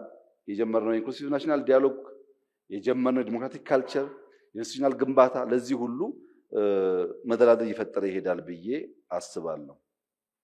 የመጨረሻው ጥያቄ የሀገር ውስጥ አንድነት፣ የውጭ ተጋላጭነት ያሉት የሀገር ውስጥ አንድነት ያው እርሶም እንዳሉት በናሬሽን የሚገነባ ነው። የእኛ ናሬሽን እሳቤ ምን እንደሆነ በጽሁፍም በንግግርም በቪዲዮም ተለቋል። ሚዲያዎቻችን ያለ መስራት ጥረት እያደረጉ ይገኛሉ። ተቋማት የወል ትርክት የመገንባት ስራን ኦን አድርጎ መስራት አለባቸው። እዚህ ያለን በየሴክቱ በየአጥሩ ያለን ሰዎች አጥራችን ማፍረስ አለብን። አንደኛ ደረጃ የሚባል ጅማ የለም። አንደኛ ደረጃ የሚባል ሐረር የለም። አንደኛ ደረጃ የሚባል አድዋ የለም። አንደኛ ደረጃ የሚባል ጎንደር የለም። አንደኛ ደረጃ የሚባል ኢትዮጵያ ነው ያለው። ይሄን መቀበል ያስፈልጋል። ኢንዲቪጁዋሊ ከየትኛውም ጫፍ የተነሳ ሰው ባለው ብቃት በማህበረሰብ ሃይራርኪ ውስጥ የሆነ ቦታ ሊይዝ ይችላል። በግሩፕ እያሰብን በግሩፕ የላቅን እየመሰለን በግሩፕ እኛ አንደኛ እየሆን ግን የበለጸገ ኢትዮጵያ ማረጋገጥ አንችልም። ምሁራን ምን ይጠበቅባቸዋል? አፈር መንካት ይጠበቅባቸዋል። ቡና ሰፈር ያሉ ቡና፣ ስንዴ ሰፈር ያሉ ስንዴ። አሁን በምግብ ራስ መቻል ያለችው እህቴ መስከረም በጣም ኢንትረስቲንግ ሙያ ነው። ለኢትዮጵያ የሚያስፈልጋት ጉዳይ እሱ ነው። በሌማት ላይ ስራ እየሰራ ነው። ችግር አለብን። ጫጩት ከተለያየ ዓለም እያመጣን በኢትዮጵያ ታሪክ ውስጥ ግራንድ ፓረንት የሚባል ኮንሰፕት የመጣው እኮ አሁን ነው። በሚሊየንስ ዶሮ መፍጠር የጀመርነው እኮ አሁን ነው። ግን በሚሊየንስ እንገላለን። ዶሮ በጣም ለበሽታ ሰሰብተብል መሆናቸውን አውቀን ስለማንሰራ ያንቺ ሙያ ያስፈልገናል። ዶሮና ሰው እንዴት ተግባብቶ ፕሮዳክቲቪቲ እንደሚያሳድጉ ካላወቅን ስንዴን ባመረትንበት እውቀት ዶሮና አምረት ብንል እንጨርሳቸዋለን። ያስፈልጋል ሙያው። ጠጋ ብሎ ግን መሄድ ያስፈልጋል። የዶሮ ምርት አንቺም እንደምታውቂው በጣም ሽታው አስቸጋሪ ነው። ቀርበን ፕሮብለም ሶልቭ ማድረግ አለብን። ቅድም ደጋግሜ ያስቻለው ፕሮፌሰር እኔ በየቀኑ ጥያቄ ስለሚፈጥርብኝ ነው። ፕሮፌሰር ባህሩ ዘውዴ የኢትዮጵያ ታሪክ እንደዚህ ያስጨነቃቸውና የገረገሩ ሰውዬ ከእንጦጦ ጀምሮ እስከ ፒኮክ ያለውን በሁለት ሶስት ቀን እንኳን ተጉዞ በእግራቸው አይተውት ይሆን ወይ ብዬ እጠይቃለሁ። ምክንያቱም እውነቴን እነግራችሁ እናንተ የምታውቁት የአዲስ አበባን ፊት ነው፣ የአዲስ አበባን ጀርባ አታውቁትም። የአዲስ አበባን ጀርባ ስታዩ በአጭር ጊዜ ውስጥ ምን አይነት አገር ልንፈጥር እንደምንችል ተስፋ መሰነቅ ብቻ ሳይሆን የእኛን ክፍተት ነው የእኛን ችግር ለማረም ትችላላችሁ። አንድ ወዳጅ አለኝ አዲስ አበባ መቀየር አለበት፣ አዲስ አበባ መቀየር አለብን ስለ ዛሬ 5-6 ዓመት አካባቢ አይቀበለኝም። አትልፋ፣ እንደ ኒው ካፒታል እንደ ኒው ሲቲ ወጣ ብለን ብንሰራ ነው የሚሻለው እንጂ አዲስ አበባ አትሆንም ይለኛል። እና እኔ ደግሞ አዲስ አበባ ናቹራሊ የሚያይ ሰው ነው ያጣው እንጂ እንደ አዲስ አበባ ውብ አቀማመጥ ቴሬን ያለው ከተማ አለ ብዬ አላስብም። ውሃውን መስራት ይቻላል፣ አርቲፊሻሊ የሚቀረን ውሃ ነው። ከዛ ውጭ ያለው ማስዋብ ይቻላል የሚለው አቋም ነበረኝ እና ያ ሰው በቅርቡ ይሄ ሙላችሁን ወክ ይዤው ሄድ ነበር። ሪቨር ሳይዱን ካየ በኋላ አንድ እጅ አይደለም 2 እጁን የሰጠው ትክክል ነበር ተሳስቻለሁ ብሎ። ለምን የሚቀየር ነገር በምናብ የሚታይ በተግባር የሚሞከር ከስህተት እየተማርን የምናሻሽለው ጉዳይ ስለሆነ ያን ስንፈቅድ በታማኝነት እያንዳንዱ እዚህ ውስጥ ያለ ሞድ ራሱን ይጠይቅ። ስንት ሰው ሳይንስ ሙዚየም ያየው፣ ስንት ሰው ፍሬንድሺፕ ያየው፣ ስንት ሰው ሪቨር ሳይድ ያየው። ያንን ካላየ ፍላጎታችን አይገባም። ያንን ካላየ አንተ ኮንትሪቢዩሽን ኔጋ አይደርስም። ጅማሮች አይተ የሚጎሉ ጉዳዮች እንዲስተካከሉ ስታደርግ ግን መማማሩ ይመጣል ማለት ነው። እነ ጌታቸው ረዳት ድሮ ልጅ እያሉ አዲስ አበባ የሚሰራውን ስራ ብልጭልጭ ነው ይሉ ነበር። አሁን ባደጉበት ዘመን እንደዛ የሚያስቡ አይመስለኝም። ቢኮዝ ኢንፍራስትራክቸር ብልጭልጭ መሆን አይችልም። ሪቨር ማጽዳት እንደዛ መሆን አይችልም። ያኔ ምላሽ አያስፈልግም። የሚያስፈልገው አሁን በተግባር እያሰፉ መሄድ ነው ያንን ነገር ያንን ስራ እና ምሁራን ቀረብ ብለው ማየት ከጀመሩ ከኢንዱስትሪው ጋር ይገናኛሉ። ከኢንዱስትሪው ጋር የሚገናኙበት አንዱ መንገድ አዲስ አበባ ሪቨርሳይድ ብሏል። ብዙ የእውቀት ጋፕ አለ። እመኑኝ፣ ብዙ ነገር አናቅም። ፍላጎት አለ፣ ሙከራ አለ። ስታዩ፣ ስታነቡ፣ ስትጎረጉሩ ግን ታርቃላችሁ። ስንዴ በጋና ክረምት ይሆናል። ብዙ የሚቀረ ነገር አለ ስንዴ ላይ። እዚህ ጋር 40 ነው፣ እዚህ ጋር 45 ነው፣ እዚህ ጋር 35። ለምን? እዚህ ጋርም ዩሪያ ነው፣ እዚህ ጋርም ዩሪያ ነው፣ እዚህ ጋርም ዩሪያ ነው። ሶይል ታይፕ አውቀን አይደለም የጎደለው የምንመግበው። አንድ ሰው ዝም ብሎ ካርቦሃይድሬት ብቻ ቢሰጠው ፕሮቲን ካላገኘ እንደሚሆነው አይነት ነገር ነው መሬታችን እየሆነ ያለው። ሙያ ያስፈልጋል። እዛ አካባቢ ቀረብ ብላችሁ ብታግዙ ብሪጁ ይፈጠራል ብዬ አስባለሁ። ግን ፖሊሲዎቻችን እንዴት እናንተ ጋር ይደርሳሉ፣ ፖሊሲዎቻችን እንዴት መንግስት ይጠቀማል ያላችሁት እኔ በሱ ብዙ አልስማማም። ለምሳሌ የዩኒቨርሲቲው ቻርተርድ መሆን ስታስቡት የነበራችሁ ዋጋ የከፈላችሁበት ጉዳይ ከሆነ መንግስት ያጸድቀው በግራሚው በቀኝ ሰምቷችኋል ማለት ነው። የኢትዮጵያ የኤጁኬሽን ኳሊቲ ጉዳይ ፕሮፌሰር ብርሃኑ ከመጡ የጀመርነው ጉዳይ አይደለም። ፕሮፌሰር ብርሃኑ ሮድማፕ ሰርተን ፍኖተ ካርታ ሰርተን ስራ ጀምረን የመጡት ለፖለቲካል ፍጆታ አንዳንድ አሉባልታ ስለምሰማ እንደዛ አይደለም። ዶክተር ጥላዬ ጋር ጀምረ ነው፣ ዶክተር ጌታሁን ጋር ቀጥለን ፕሮፌሰር ብርሃኑ የቀጠሉት ጉዳይ ነው። ከጅምሩ መሻቱ ነበረን። ሁለት ነገር፣ አንደኛ ቻይልድ ኤጁኬሽን ላይ እንስራ፣ ሁለተኛ ሃይር ኤጁኬሽን ደግሞ ኳሊቲ ላይ እንስራ የሚል ከመጀመሪያው ሀሳባችን ነበር። 3 ሚኒስትሮች መጥተዋል። ከ3ቱ ሚኒስትሮች ጋር ኮንሲስተንትሊ ያን ፍኖተ ካርታ ሪያላይዝ ለማድረግ ጥረት አድርገናል። ፍኖተ ካርታውንስ ከእናንተ ጋር ተወያይተናል። ከእናንተ ውስጥ ማን እንደነበረ አላውቅም፣ ግን ከምሁራን ጋር 2 3 4 ነገር ተወያይተናል። በቻርተርም ተወያይተናል። ቻርተር የፈሩ ምሁራን እኮ ነበሩ። ዩኒቨርሲቲዎች ቻርተር ሊሆኑ ሲባል የፈሩ ምሁራን ነበሩ። መንግስት ደፍሮ ውይይቶች ነበሩ። እነዚህን ውይይቶች እያበራከትን እንድንሄድ መጀመሪያ ሀሳብ መኖሩን ማረጋገጥ አስፈላጊ ነው። ጊዜ በጣም ውድ ነው ጓዶች። ኦፒኒየን እና አይዲያ ለይተን አይዲያ በተቀናጀ መንገድ ካለን መንግስት በጣም ዝግጁ ነው። የእናንተን ኦፒኒየን አድምጦ ግን የፖሊሲ አካል ለማድረግ መንግስት ዝግጁ አይደለም። ቢኮዝ መንግስት የራሱ ሀሳብ አለ። ያን የሚያግዝ ሀሳብ ነው የሚፈልገው እንጂ ሰው የሚመስለውን ስሜት በመናገር ብቻ ያ ስሜት አልተደመጠም ቢል ብንፈልግም አናሳካውም። ቅድም እንዳልኳችሁ የሀሳብ ብዛት የሜንታል ኢንዳይጀሽን የሚያመጣ ከሆነ አይተገበርም። ሀሳቡ ግን ፕራክቲካል የሚተገበር እየሆነ ከሄደ ለዛም ከተጋገዝን ብዙ ጉዳይ ይመለሳል ብዬ አስባለሁ። ሲጠቀለል የኢትዮጵያ መንግስት ለኢትዮጵያ ብልጽግናን ይመኛል። ለኢትዮጵያ ብልጽግናን ሲመኝ የኢንተሌክቹዋል ሊደርስ የሀሳብ መሪ መሆናቸውን ያምናል። የኢንተሌክቹዋል ሊደርስ ዋናው ዘር ያለው እነሱ ጋር መሆኑን ያምናል።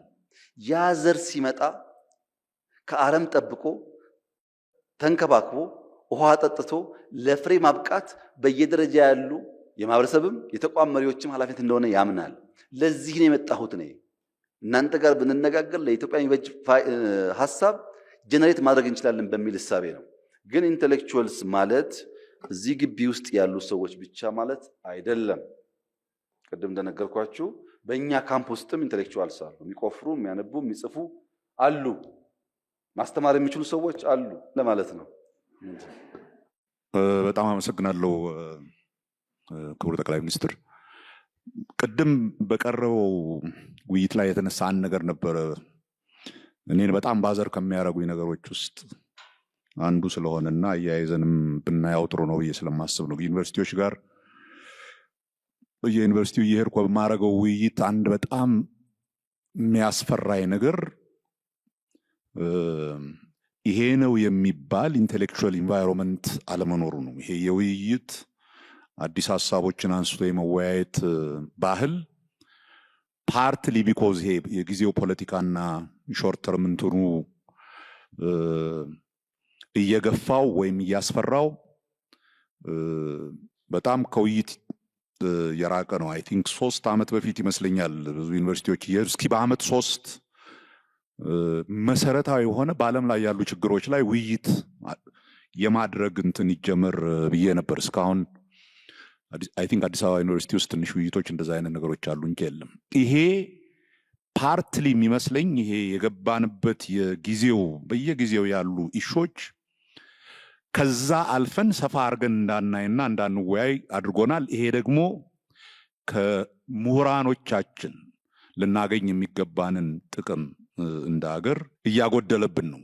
ይሄ ግን ዴንጀረስ ቴሪቶሪ ሊደርስ ይችላል አንሌስ አዘርዋይስ ከፊታችን ምን እየመጣ ነው የሚለውን ነገር በደንብ ካላየ ነው። ይሄ 5ኛው ቴክኖሎጂ ወር 5ኛው እንትን ነው እየመጣ ያለው በሚለው ላይ አክቹሊ አሁን ያለው የፖለቲካ ስርዓት ኦር የኢኮኖሚ ስርዓት ካፒታሊዝም ሊሸከመው የማይችል ስርዓት እየመጣ ነው የሚል ኤክስትሪምሊ በእኔ እምነት ኢምፖርታንት እና ሰፊ ውይይት የሚፈልግ ኢሹ ነው የተነሳው። ቢኮዝ እስካሁን የምናስበው የቴክኖሎጂውንም ለውጥም ምንም የምናስበው ከዚህ ይሄ ፕሮዳክቲቪቲን ከመጨመር ጋር እየመጡ ያሉ የቴክኖሎጂ ውጤቶችን ስለሆነ እነኚህ የቴክኖሎጂ ውጤቶች ማህበረሰብን በአጠቃላይ እንዴት ይቀይሩታል ሲምፕሊ ከሚያመጡት የፕሮዳክቲቪቲ ጌን ባሻገር የሰውን ልጅ ራሱን እንዴት አድርገው ሊቀይሩት ይችላሉ የሚለው ጥያቄ አሁን እየተነሳ ያለ ሲግኒፊካንት ጥያቄ ነው። ቅድም ፕሮፌሰር ባህሩ ጀምሮት ነበር ከኤአይ ጋር በተያያዘ it's not a question of whether one uses it or not, it is beyond that። በተለይ አሁን ይሄ አርቲፊሻል ኢንተለጀንስ እና ምናምን ከባዮቴክኖሎጂካል ባዮ ሜዲካል ኢንጂነሪንግ ምናምን ጋር ሲቀያየጥ ሊመጣ የሚችለው ምንድን ነው የሚለውን ሲሪየስ ኢሹዎች ይዞ እየመጣ ነው። ካፒታሊዝም የሚሸከመው አይነት ነገር አለም እየመጣ ያለው ካል አት ሲስተም ሌቭል ዜን ምንድን ነው ምን አይነት የህብረተሰብ ውቅር የህብረተሰብ አደረጃጀትና አሰራር ነው? ህብረተሰብ ስል የሰውን ልጅ አጠቃላይ የእውቀት እንትኖች ይዞ ከሂውማኒቲስ ጀምሮ እስከ ሳይንስና ቴክኖሎጂ ኤንድ ሞራል እንትኑን በሙሉ ጨምሮ አንድ ነገር እየመጣብን ነው። there is this thing coming። ግን ምሁራኖቻችን እየተወያዩት አይደለም። it really scares the hell out of me። የሚያስፈራኝ ነገር ነው። የሚያስፈራኝ ለምንድን ነው? እንደ ከዚህ በፊቱ ከሌላው ጋር እየጠበቅን ነው እስኪመጣ ወይንስ እስኪ ለመጀመሪያ ጊዜ ይሄ እየተቀየረ ያለ ዓለም ላይ እኛ ስታምፕ ልናደርግ የምንችለው የራሳችንን እውቀት ዴቨሎፕ ማድረግ የምንችልበት ውይይት ማድረግ እንችላለን ወይ የሚለውን ስለማላይ ነው በዩኒቨርሲቲዎቻችን ውስጥ። እና አይ ቲንክ ይሄ ኢትስ አ ቬሪ ኢምፖርታንት ሞመንት ብዬ አስባለሁ። የዛሬው ውይይትን ለመናገር የሚፈለግኩት ለዛ ነው። ዛት ኢዝ እውቀት አይዲያ ከአንድ ኤሪያ ብቻ አይመጣም። ሰፋ ያለ ውይይት ይፈልጋል። ኢንስቲትዩሽናል የሰው ልጅ ደግሞ እውቀት በደንብ እንደ ስራዬ ተብሎ እንዲሰራበት የተፈጠሩት እነኚህ ዩኒቨርሲቲዎቻችን ናቸው። ዩኒቨርሲቲዎቻችን ደግሞ ለረጅም ጊዜ የተፈጠረባቸው ችግር ከውይይትና በዚህ ሐሳብ እንዳይረዱን እያደረጋቸው ይገኛል። እና አይ ቲንክ ይሄንን እንደማንም ፈታ አድርገን እነኚህ ውይይቶች ኖት ጀስት አባውት የዛሬ ሰላም እንዴት ይመጣል ምናምን ከሚለው ባሻገር where is this world going? where is our role? እንዴት ነው ይሄንን ዓለም የሚመጣውን ወጀብ መቋቋም የሚችል ህብረተሰብ የምንፈጥረው? in the short run ቅድም ጠቅላይ ሚኒስትር ያሉት ኢኮኖሚያችንን ማሻሻል አኗኗራችንን መቀየር ምናምን የሚለው ነገር is very important። ቆይቶ ግን ትልቅ ጥያቄ ነው ይዞ የሚመጣው። እንዴት አድርገን ነው ህብረተሰብን ኦርጋናይዝ የምናደርገው? ምን ብናደርግ ነው የተረጋጋ ዘላቂ የሆነ ህብረተሰብ የምንፈጥረው የሚለው ነው። እዛ ላይ ውይይት ያስፈልገናል። ምሁሮቻችን ሊረዱን ይገባል። ምሁሮቻችን እዛ ውይይት ውስጥ ያለ ፍርሃት እንዲገቡ ምንድን ነው ማድረግ ያለብን? ቢኮዝ ኢት ኢዝ አ ዩኒቨርሲቲ ሴቲንግ። ከጥያቄውን ባሻገር ለዩኒቨርሲቲዎቹ ነው ካን ዊ ኢንጌጅ ኢን ዛት ካይንድ ኦፍ ኢንቴሌክቹዋል ኤንተርፕራይዝ ማለት ነው። ፕሮፌሰር ብርሃኑ በጣም ወሳኝ ጥያቄ ነው ያነሳው። ምሁር መጀመሪያ ከራሱ ጋር የሚነጋገር ነው አልኩ እንጂ መጨረሻ ላይ ኢንፍሉዌንስ የሚያደርግ ነው የሚያስከትል ነው። ብዙዎቹ የምሁራን ሚና የዩኒቨርሲቲ ሚና ብለዋል። እኔ ቅድም ሀምብል ለመሆን ዩኒቨርሲቲዎችን ብዙ ላለመናገር ነው የተቆጠብኩት። አሁን ከአንተ ጋር ሰው ትንሽ ገባ ብዬ ልናገር። ጅማ ላይ ኮሪደር ሰራ፣ ሮቤ ላይ ኮሪደር ሰራ። በጅማና በሮቤ ኮሪደር ስራዎቻችን አስቸጋሪው ኤሪያ ዩኒቨርሲቲ ነው። አስቸጋሪው እንኳን ማህበረሰብ ሊቀይር ለመቀየር የማይችል ማለት ነው። አዲስ አበባ ዩኒቨርሲቲ ይህን አካባቢ የዩኒቨርሲቲዎች ሲቲ እናርገው ብሎ መንግስት አስቦ መንግስት አቅዶ ማገዝና ቻምፒየን ማድረግ ሲገባው ይሄን ሁሉ ሰፈር እያፈራረስን ስንሰራ ጫት ቤት ስናባረር፣ ሺሻ ቤት ስናባረር፣ አረቄ ቤት ስናባረር፣ ይሄ ዩኒቨርሲቲ ግን እዛ መንገድ ዳር ይህን የሚያክል ግቢ ያለው አጥሩ ጋር ፉክክር ያለው ይመስል ድንጋይ ይጠፈጥፋል። ወደ ውስጣችሁ ተመልከቱ። ግቢዎቻችሁ ስራ ይፈልጋሉ። አይዲያዎቻችሁ መጥራት ይፈልጋሉ። ንግግር እዚሁ ጀምሩ። እዚሁ ይሄ ንግግር ምናልባት በሚዲያ የሚደገፍበትን መንገድ ማሰብ ይቻላል። ዝም ብሎ ለፌስቡክ ሳይሆን ውይይቱ እየታየ በናሽናል ሚዲያዎች የሚተላለፍበት ሌሎች ሰዎች የሚደርሳቸውን ከዚህ በኋላስ መቀሌም ባህር ዳርም ምናምንም ይሄን እየተማሩ በየአካባቢያቸው እንዲያስቡ ማድረግ ይቻላል። ያን ካደረግን ኢንፍሉዌንስ ማድረግ ያቅተናል ብዬ አላስብም። ለምሳሌ ፕሮፌሰር ብርሃኑ ብንወስድ በሩቅ ተቃዋሚ እያለ ተፋላሚ እያለ ከነበረው ኢንፍሉዌንስ በላይ በእኔ መንግስት ውስጥ ካቢኔ ከሆነ በኋላ በጣም ኢንፍሉዌንስ አድርጎኛል። ለካ ተቃዋሚዎች ስራ ይሰራሉ፣ ለካ ኢንስቲቱሽናል ቲንኪንግ አላቸው ብዬ ሞር አክብሬዋለሁ። የድሮ ብርሃኑና የዛሬ ብርሃኑ ለእኔ እኩል አይደለም። ድሮ ማስብህ እንደ ፖለቲከኛ እንደ ተፋላሚ ነው። አሁን ግን አንድ ስራ ይዞ መስራት እንደሚታትር ሰው ነው ማስብ። ኢንፍሉዌንስ የመጣው በተግባር ነው። ተሰጥቶ ባታደርገው ያ ኢንፍሉዌንስ አይኖርም። ይህን አካባቢ ተማሪዎች በሰላም ሳይሳቀቁ ወጥተው አንብበው ይመለሱበት ስናደርግ ይቀየራል። አብርሆት ላይብረሪ ከሰራን በኋላ ከኋላም ከፊት ችግር ነበር። ከፊት የአርበኞች ህንፃ ነበር። በብዙ ልመና በብዙ መተካት ነው ያነሳናቸው። እኛ ቦታ የምናነሳው ለእኛ ምንጮት አይደለም። ተማሪዎች ኦፕን የሆነ ስፔስ ካልተፈጠረላቸው በሜሞራይዜሽን ብቻ አናሊቲካል ካፓሲቲ የሌለው ተማሪ አገር አይቀይርም። ያ ደግሞ ዲፕ ቲንኪንግ ይፈልጋል። ከራስ ጋር ማውራት ይፈልጋል። ዛፍ ይፈልጋል። የውሃ ድምፅ ይፈልጋል። ለልጆቹ ነው። አብሮት ከተሰራ በኋላ አንድ ሰው ስሙን ባልጠቅስ ይሻላል 4 ኪሎ አካባቢ ስመጣ በጣም ይሰማኛል ምናምን አለ። በሚዲያ የሚናገረው ድሮ ጠላ የምንጠጣበት ድሮ ስጋ የምንቆርጥበት ሰፈር ጠፍቶ አንድ ላይብረሪ ቆሞበት ሳያል ይሄ ሰውዬ ጸሐፊ ነው ባይዘ ላይብረሪ ተሰራ ብሎ ጠላ ቤት ፈረሰ ብሎ የሚያኮርፍ ማለት ነው። ይሄ ኢንፍሉዌንስ ሊያገኝ አይችልም። እኛ ያለንበት አውድ መፍረስ ያለበት ነው። ምሁራን መቼና እንዴት ነው እንጂ መፍረስ ያለበት ነው። ይሄ መንደርተኝነት ካልፈረሰ እንዴት በለጽጋለን? ምንም የማይፈርስ ነገር ኖሮን ነው። መፍረሱ ግን የተሻለ በሚያመጣ መንገድ መሆን ስላለበት ነው ጊዜ እየወሰደ ያለ። ያንን በጥልቀት ማየት ካልቻል አስቸጋሪ ነው። ፕሮፌሰር ብርሃኑ አንድ ነገር ተናገረ። ውይይቱን ያበላሸው አሁን ወቅታዊ ነገር ሸፍኖን አይደለም። ተሳስተሃል። የውይይት ባህል የለንም። በኢህአፓ ጊዜ የውይይት ባህል የላችሁም። ወረቀት ታቀብላላችሁ እንጂ የውይይት ባህል የላችሁም። አንዳንድ ሰዎች መጥተው እዚህ ይናገራሉ። አውቃለሁ እሱ። እነሱ ሰዎች ግን መይሶን ለመስማት ዝግጁ አልነበሩም። ባህሉ የለም። ስብሰባ እናውቃለን። ወር መቀመጥ እናውቃለን። 2 ወር መቀመጥ እናውቃለን። 2 ወር ተቀምጠን ምን አመጣና አናውቅም። እና ውይይት ባህሉ አልነበረም። እንፍጠረው ካልከይ ብቻ ነው ከአንተ ጋር መስማማው። ቅድምም ብያለሁ። ከረንሲ እዚህ ያለው ሰው ከረንሲው አይዲያ ነው። እመነኝ፣ ወርቃማ አይዲያ ከመጣ የኢትዮጵያ መንግስት ተኝቶ ባይገባው የጅቡቲ መንግስት ይቀበለዋል። የሚሰራ አይዲያ ካለ ከረንሲውን አውቆ የሚጠቀም ሰው ካለ መንግስታት ሁሌም ክፍት ይሆናል። ቅድም ባነሳውልህ ሮቤ ከተማ ሞክረን ነበረ ኮሪደር፣ ትንሽዬ ሙከራ። ጅማም ትንሽዬ ሙከራ አለ። ነቀምት ገና የተጀመረ ነው ያለው። ጅማ በተደጋጋሚ ሱፐርቪዥን ስለሚሄድ ላስቲክ ማንሳት ምናምን ጀምረዋል። የሮቤ ከተማ ላስቲክ የሚነሳው እንግዳ ይመጣል ሲባል ነው። የሮቤ ዩኒቨርሲቲ ስራችሁ ኮሪደር እኛ ከሰራን ከተሜነትን ደግሞ ሰው ላይ መስራት ነው። ከተሜነት እኮ ባህል ነው። በየቦታው የሚጥል ሰው እዚህ አዲስ አበባ ውስጥ ጠጥቶ ከመኪናው ላስቲክ እየጣለ የሚሄድ ሰው አለ እዚህ ከተማ ውስጥ። እሱ መቀየር ነው። እኛ አስፋልት እንሰራለን። አስፋልቱ 20 ዓመት እንዲቆይ ግን ባህል እናንተ ካልፈጠራችሁ፣ የእናንተ ሮል ካልተጫወታችሁ አይመጣም ተደምሮ።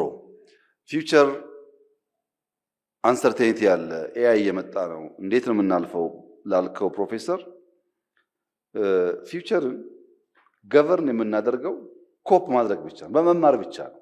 ማቆም አንችልም። በእያንዳንዱ ቴክኖሎጂ እኛ ስም እናወጣለን። ቴክኖሎጂውን ግን ማቆም አንችልም። አሁን ኤአይ መጥቷል። ስም ማውጣት አይደለም የሚያስፈልገው፣ መዘጋጀት ነው፣ መማር ነው። ምንም ነገር ይኖረው ነገ አንሰርትን የታወቀ ነገር ነው።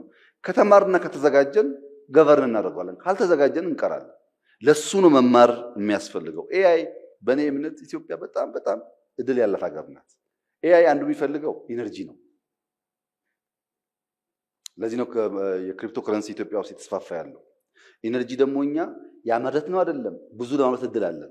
ከሃይድሮም፣ ከሶላርም፣ ከጂኦተርማልም፣ ከኒውክለርም በጣም ሰፊ እድል አለን። ኢነርጂ ላይ ኢንቨስት ካደረግን አንድ አስቻይ ጉዳይ ፈታን ማለት ነው። ሁለተኛው ዴታ ነው። ዴታ ደግሞ ዲቨርስ በሆነ እንደዚህ ባለ ብዙ ፖፑሌሽን እና ሶሳይቲ ውስጥ በቀላሉ የሚፈጠር ነገር ነው። ዳታ አተን ነው። እኛ በጣም ብዙ ዳታ አኳልን አልገባም። የገባው ስድቡ ብቻ ነው።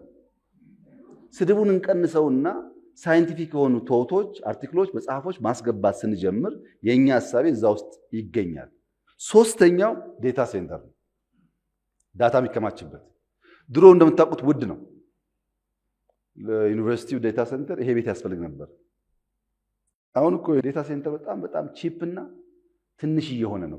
በኢትዮጵያ 2030 ዲጂታል ስትራቴጂ ከሶፍትዌር ወጥተን ሃርድዌር ማምረት አለብን ብለን እየጀመርነው ስራ ሃርድዌር እናመርታለን። ሃርድዌር ማምረት ስንጀምር ለቺፕስ ለኤአይ ግብአት የሚሆን ነገር ደግሞ ከማንም በላይ አፍሪካ ነው ያለው። ለምሳሌ ድሮ ወርቅ ይባላል። አሁን ኮፐር ኢምፖርታንት እየሆነ ነው። ኢነርጂ ኢምፖርታንት ከሆነ ኮፐር ኢምፖርታንት ነው ማለት ነው። ኮፐር ደግሞ እኛ እንደ ቺፕ ነገር የምናየው ጉዳይ ነው። እንደምታውቀው ወርቅ ነው ለኛ ውዱ። ብዙ አስቻይ ነገር ስላለ በጥልቀት ማየት ከቻል ኮምፒት ማድረግ እንችላለን ብዬ አምናለሁ። በዚያ እሳቤ አንደኛ ዩኒቨርሲቲውን በጣም ቆንጆ አድርገን እንሰራዋለን። ቤስት ተማሪዎች እናመጣለን። የዓለም መምህራን እንጠቀማለን። ከዛ ኮምፒት የሚያደርጉ ሰዎች ተስፈኞች እንዲሆኑ ሄደው እንዳይቀሩ ጥረት እናደርጋለን። ያን እያደረግን በሄን ቁጥር በኤአይ ሬስ ውስጥ እንደው እዛ ላይ ነን ባንባልም የማንናቅ መሆን እንችላለን። ከተማርን ከተዘጋጀን። ይሄ ጉዳይ አደገኛ ነው፣ ስራ ሊወስድ ነው ምናምን እያልን ይሄ የለመድነውን ተረክ እየተረከ ከቀጠልን ግን ልጆቻችን ረሃብተኛ ይሆናሉ። ረሃብተኛ እንዳይሆኑ ኮንፍሮንት ማድረግ አለብን፣ መማር አለብን፣ ኢምብሬስ ማድረግ አለብን። ያን ካደረግን ማኑቨር ማድረጉ የእነሱ ስራ ነው የሚሆነው ማለት ነው። በዛ ሐሳብ ብናይ እንጂ ከፍተኛ የሆኑ ፊር ብዙም እኔ አልስማማም። በዚህ ሐሳብ ብንሄድ ነገን መዋጀት እንችላለን ብዬ አስባለሁ። አንድ ነገር ብቻ ልናገርና ጨርሳለሁ። በተለይ ይሄ የውይይት ባህል ፕሮፌሰር ብርሃኑ ያነሳው አንተም የምሁራኑ መዳከም የምትለው ነገር ከዚህ ከአብዮት በኋላ ሁለት ክስተቶች አሉ፣ ያፈዘዙ ያደነዘዙ ማለት ነው። አንደኛው የቀይ ሽብር ነው። ከቀይ ሽብር በኋላ ፖለቲካና ኮረንቲን በሩቅ የሚል ባህል ለረጅም ጊዜ እንትን ብሎ ነበር እና ወጣቱም ምሁሩም እንደዚህ ውስጥ ከመግባት ሀገራዊ ጉዳይ አንስቶ ከመናገር አደባባይ ከመውጣት ታቅቦ ነበር። ከዛ በኋላ ምርጫ 97 መጣ፣ ፈካ አለ። ለመጀመሪያ ጊዜ ለሁለተኛ ከእንትኑ በኋላ ማለት ነው ፈካ አለ። ሰው ሁሉ ትንሽ መንቀሳቀስ ጀመረ። ያው ከዛ የምናውቀው ነው በተደረገው እንትን ሌላ እንትን ሆነ እና እነኚህ ተደጋጋሚ ክስተቶች ናቸው እንትን ያደረጉት። ሌላው ቅድም የተጠቀሰው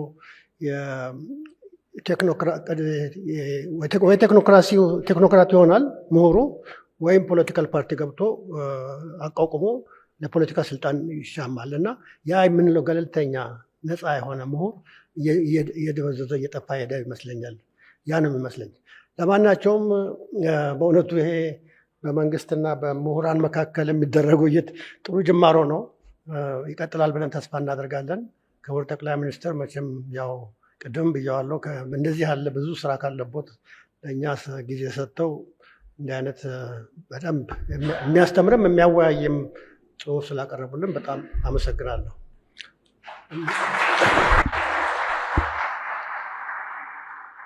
እኔም ስለ እድሉ ስለ መገናኘታችን በጣም አመሰግናለሁ። ጀኑን የሆነም ኤክስቼንጅ እንዲሆን የፖለቲካሊ ኮሬክት ለመሆን ሳይሆን የልባችን እንድነጋገር እንፈልጋለሁ። ከእርሶ ጋር በእንደዚህ መንገድ ለመነጋገር መቻላችንም በጣም ደስ ይለኛል። ግን ውይይቱን የገደለው አንዳንድ ኢንሲደንት ነው የሚለውን እኔ አልስማማም። የ1953 የወርቅነህ ገበየሁ እሳቤዎች፣ የግርማሜና መንግስቱ ነዋይ እሳቤዎች ሀሳብ ሳይሆን ቂም ነው የነበሩት። ሀሳብ አልነበረም። ሀሳብ ቢሆን ኖሮ ያኔው ፖሊስ አዛዥ ከልጃቸው መረጃውን ሰምተው ለማነጋገር እኔ የሚያገባኝ እኔ ባዕድ ነኝ ባላሉ ነበር። ጃጋማ ኬሎ መንግስቱ ኃይለማርያም ሪቮሉሽኑን መፈንቅለ መንግስቱን ሲያስብ ቢያማክረኝ እኮ አግዘው ነበር ያሉት። ሀሳብ ቢሆን ኖሮ ሳይገደብ ቢንሸራሸር ብዙ ኃይሎች ያቀፍ ነበር። ኢህአፓና መኢሶን ቲፒኤልኤፍ ሲጀኒኑ ምን የሀሳብ ዲፍረንስ አላቸው? ምን ዲፍረንሱ የግምገማና ግምገማ ማራዘም ካልሆነ በቀር ጉዳዩ እሱ አይደለም። አንኳር ጉዳዩን ካላየን በ97 ምርጫ በምናምን ካሳበብን አይሆንም። ከ97 ምርጫም ውይይት አልነበረም። እሱ ከሆነ ውይይት እያልን ያለ ነው።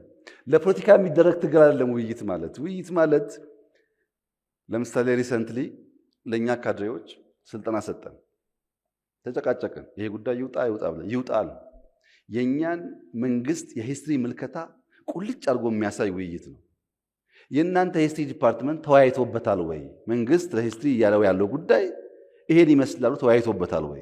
ስልጣን ስጠኝ አትስጠኝ አይደለም ውይይት ማለት፣ እሱም የውይይት አካል ነው። በድምሩ ኢትዮጵያ ውስጥ ያለው ካልቸር፣ ኢትዮጵያ ውስጥ ያለው ቻሌንጅ ዘርፈ ብዙ ነው። ዘርፈ ብዙ ነው። ምሁሩም የራሱ ሚና አለው፣ ስልጣን ያለው ሚና አለው፣ አርሶ አደሩም ሚና አለው፣ የማህበራዊ አንቂ የሚባለው ሚና አለው። መነካት የሚፈልግ የለም። ሁሉም ድንበሩን ይዞ ድንበሩን ጠብቆ ሌላ ለመንካት ብቻ ነው የሚያስበው። ስንነካካ በሚዛን ከሆነ ይሄ ዩኒቨርሲቲ ራሱን ከቀየረ፣ ግቢውን ከቀየረ፣ የተማሪዎቹን ኳሊቲ ከቀየረ፣ እመኑኝ ፕሮፍ የኬንያ ዩኒቨርሲቲ መጥቶ ይማራል እንኳን እዚህ ያሉት እና ለማንኛውም እንኳን ለ75ኛ ዓመት አደረሳችሁ። እጅግ አድርጌ አመሰግናለሁ።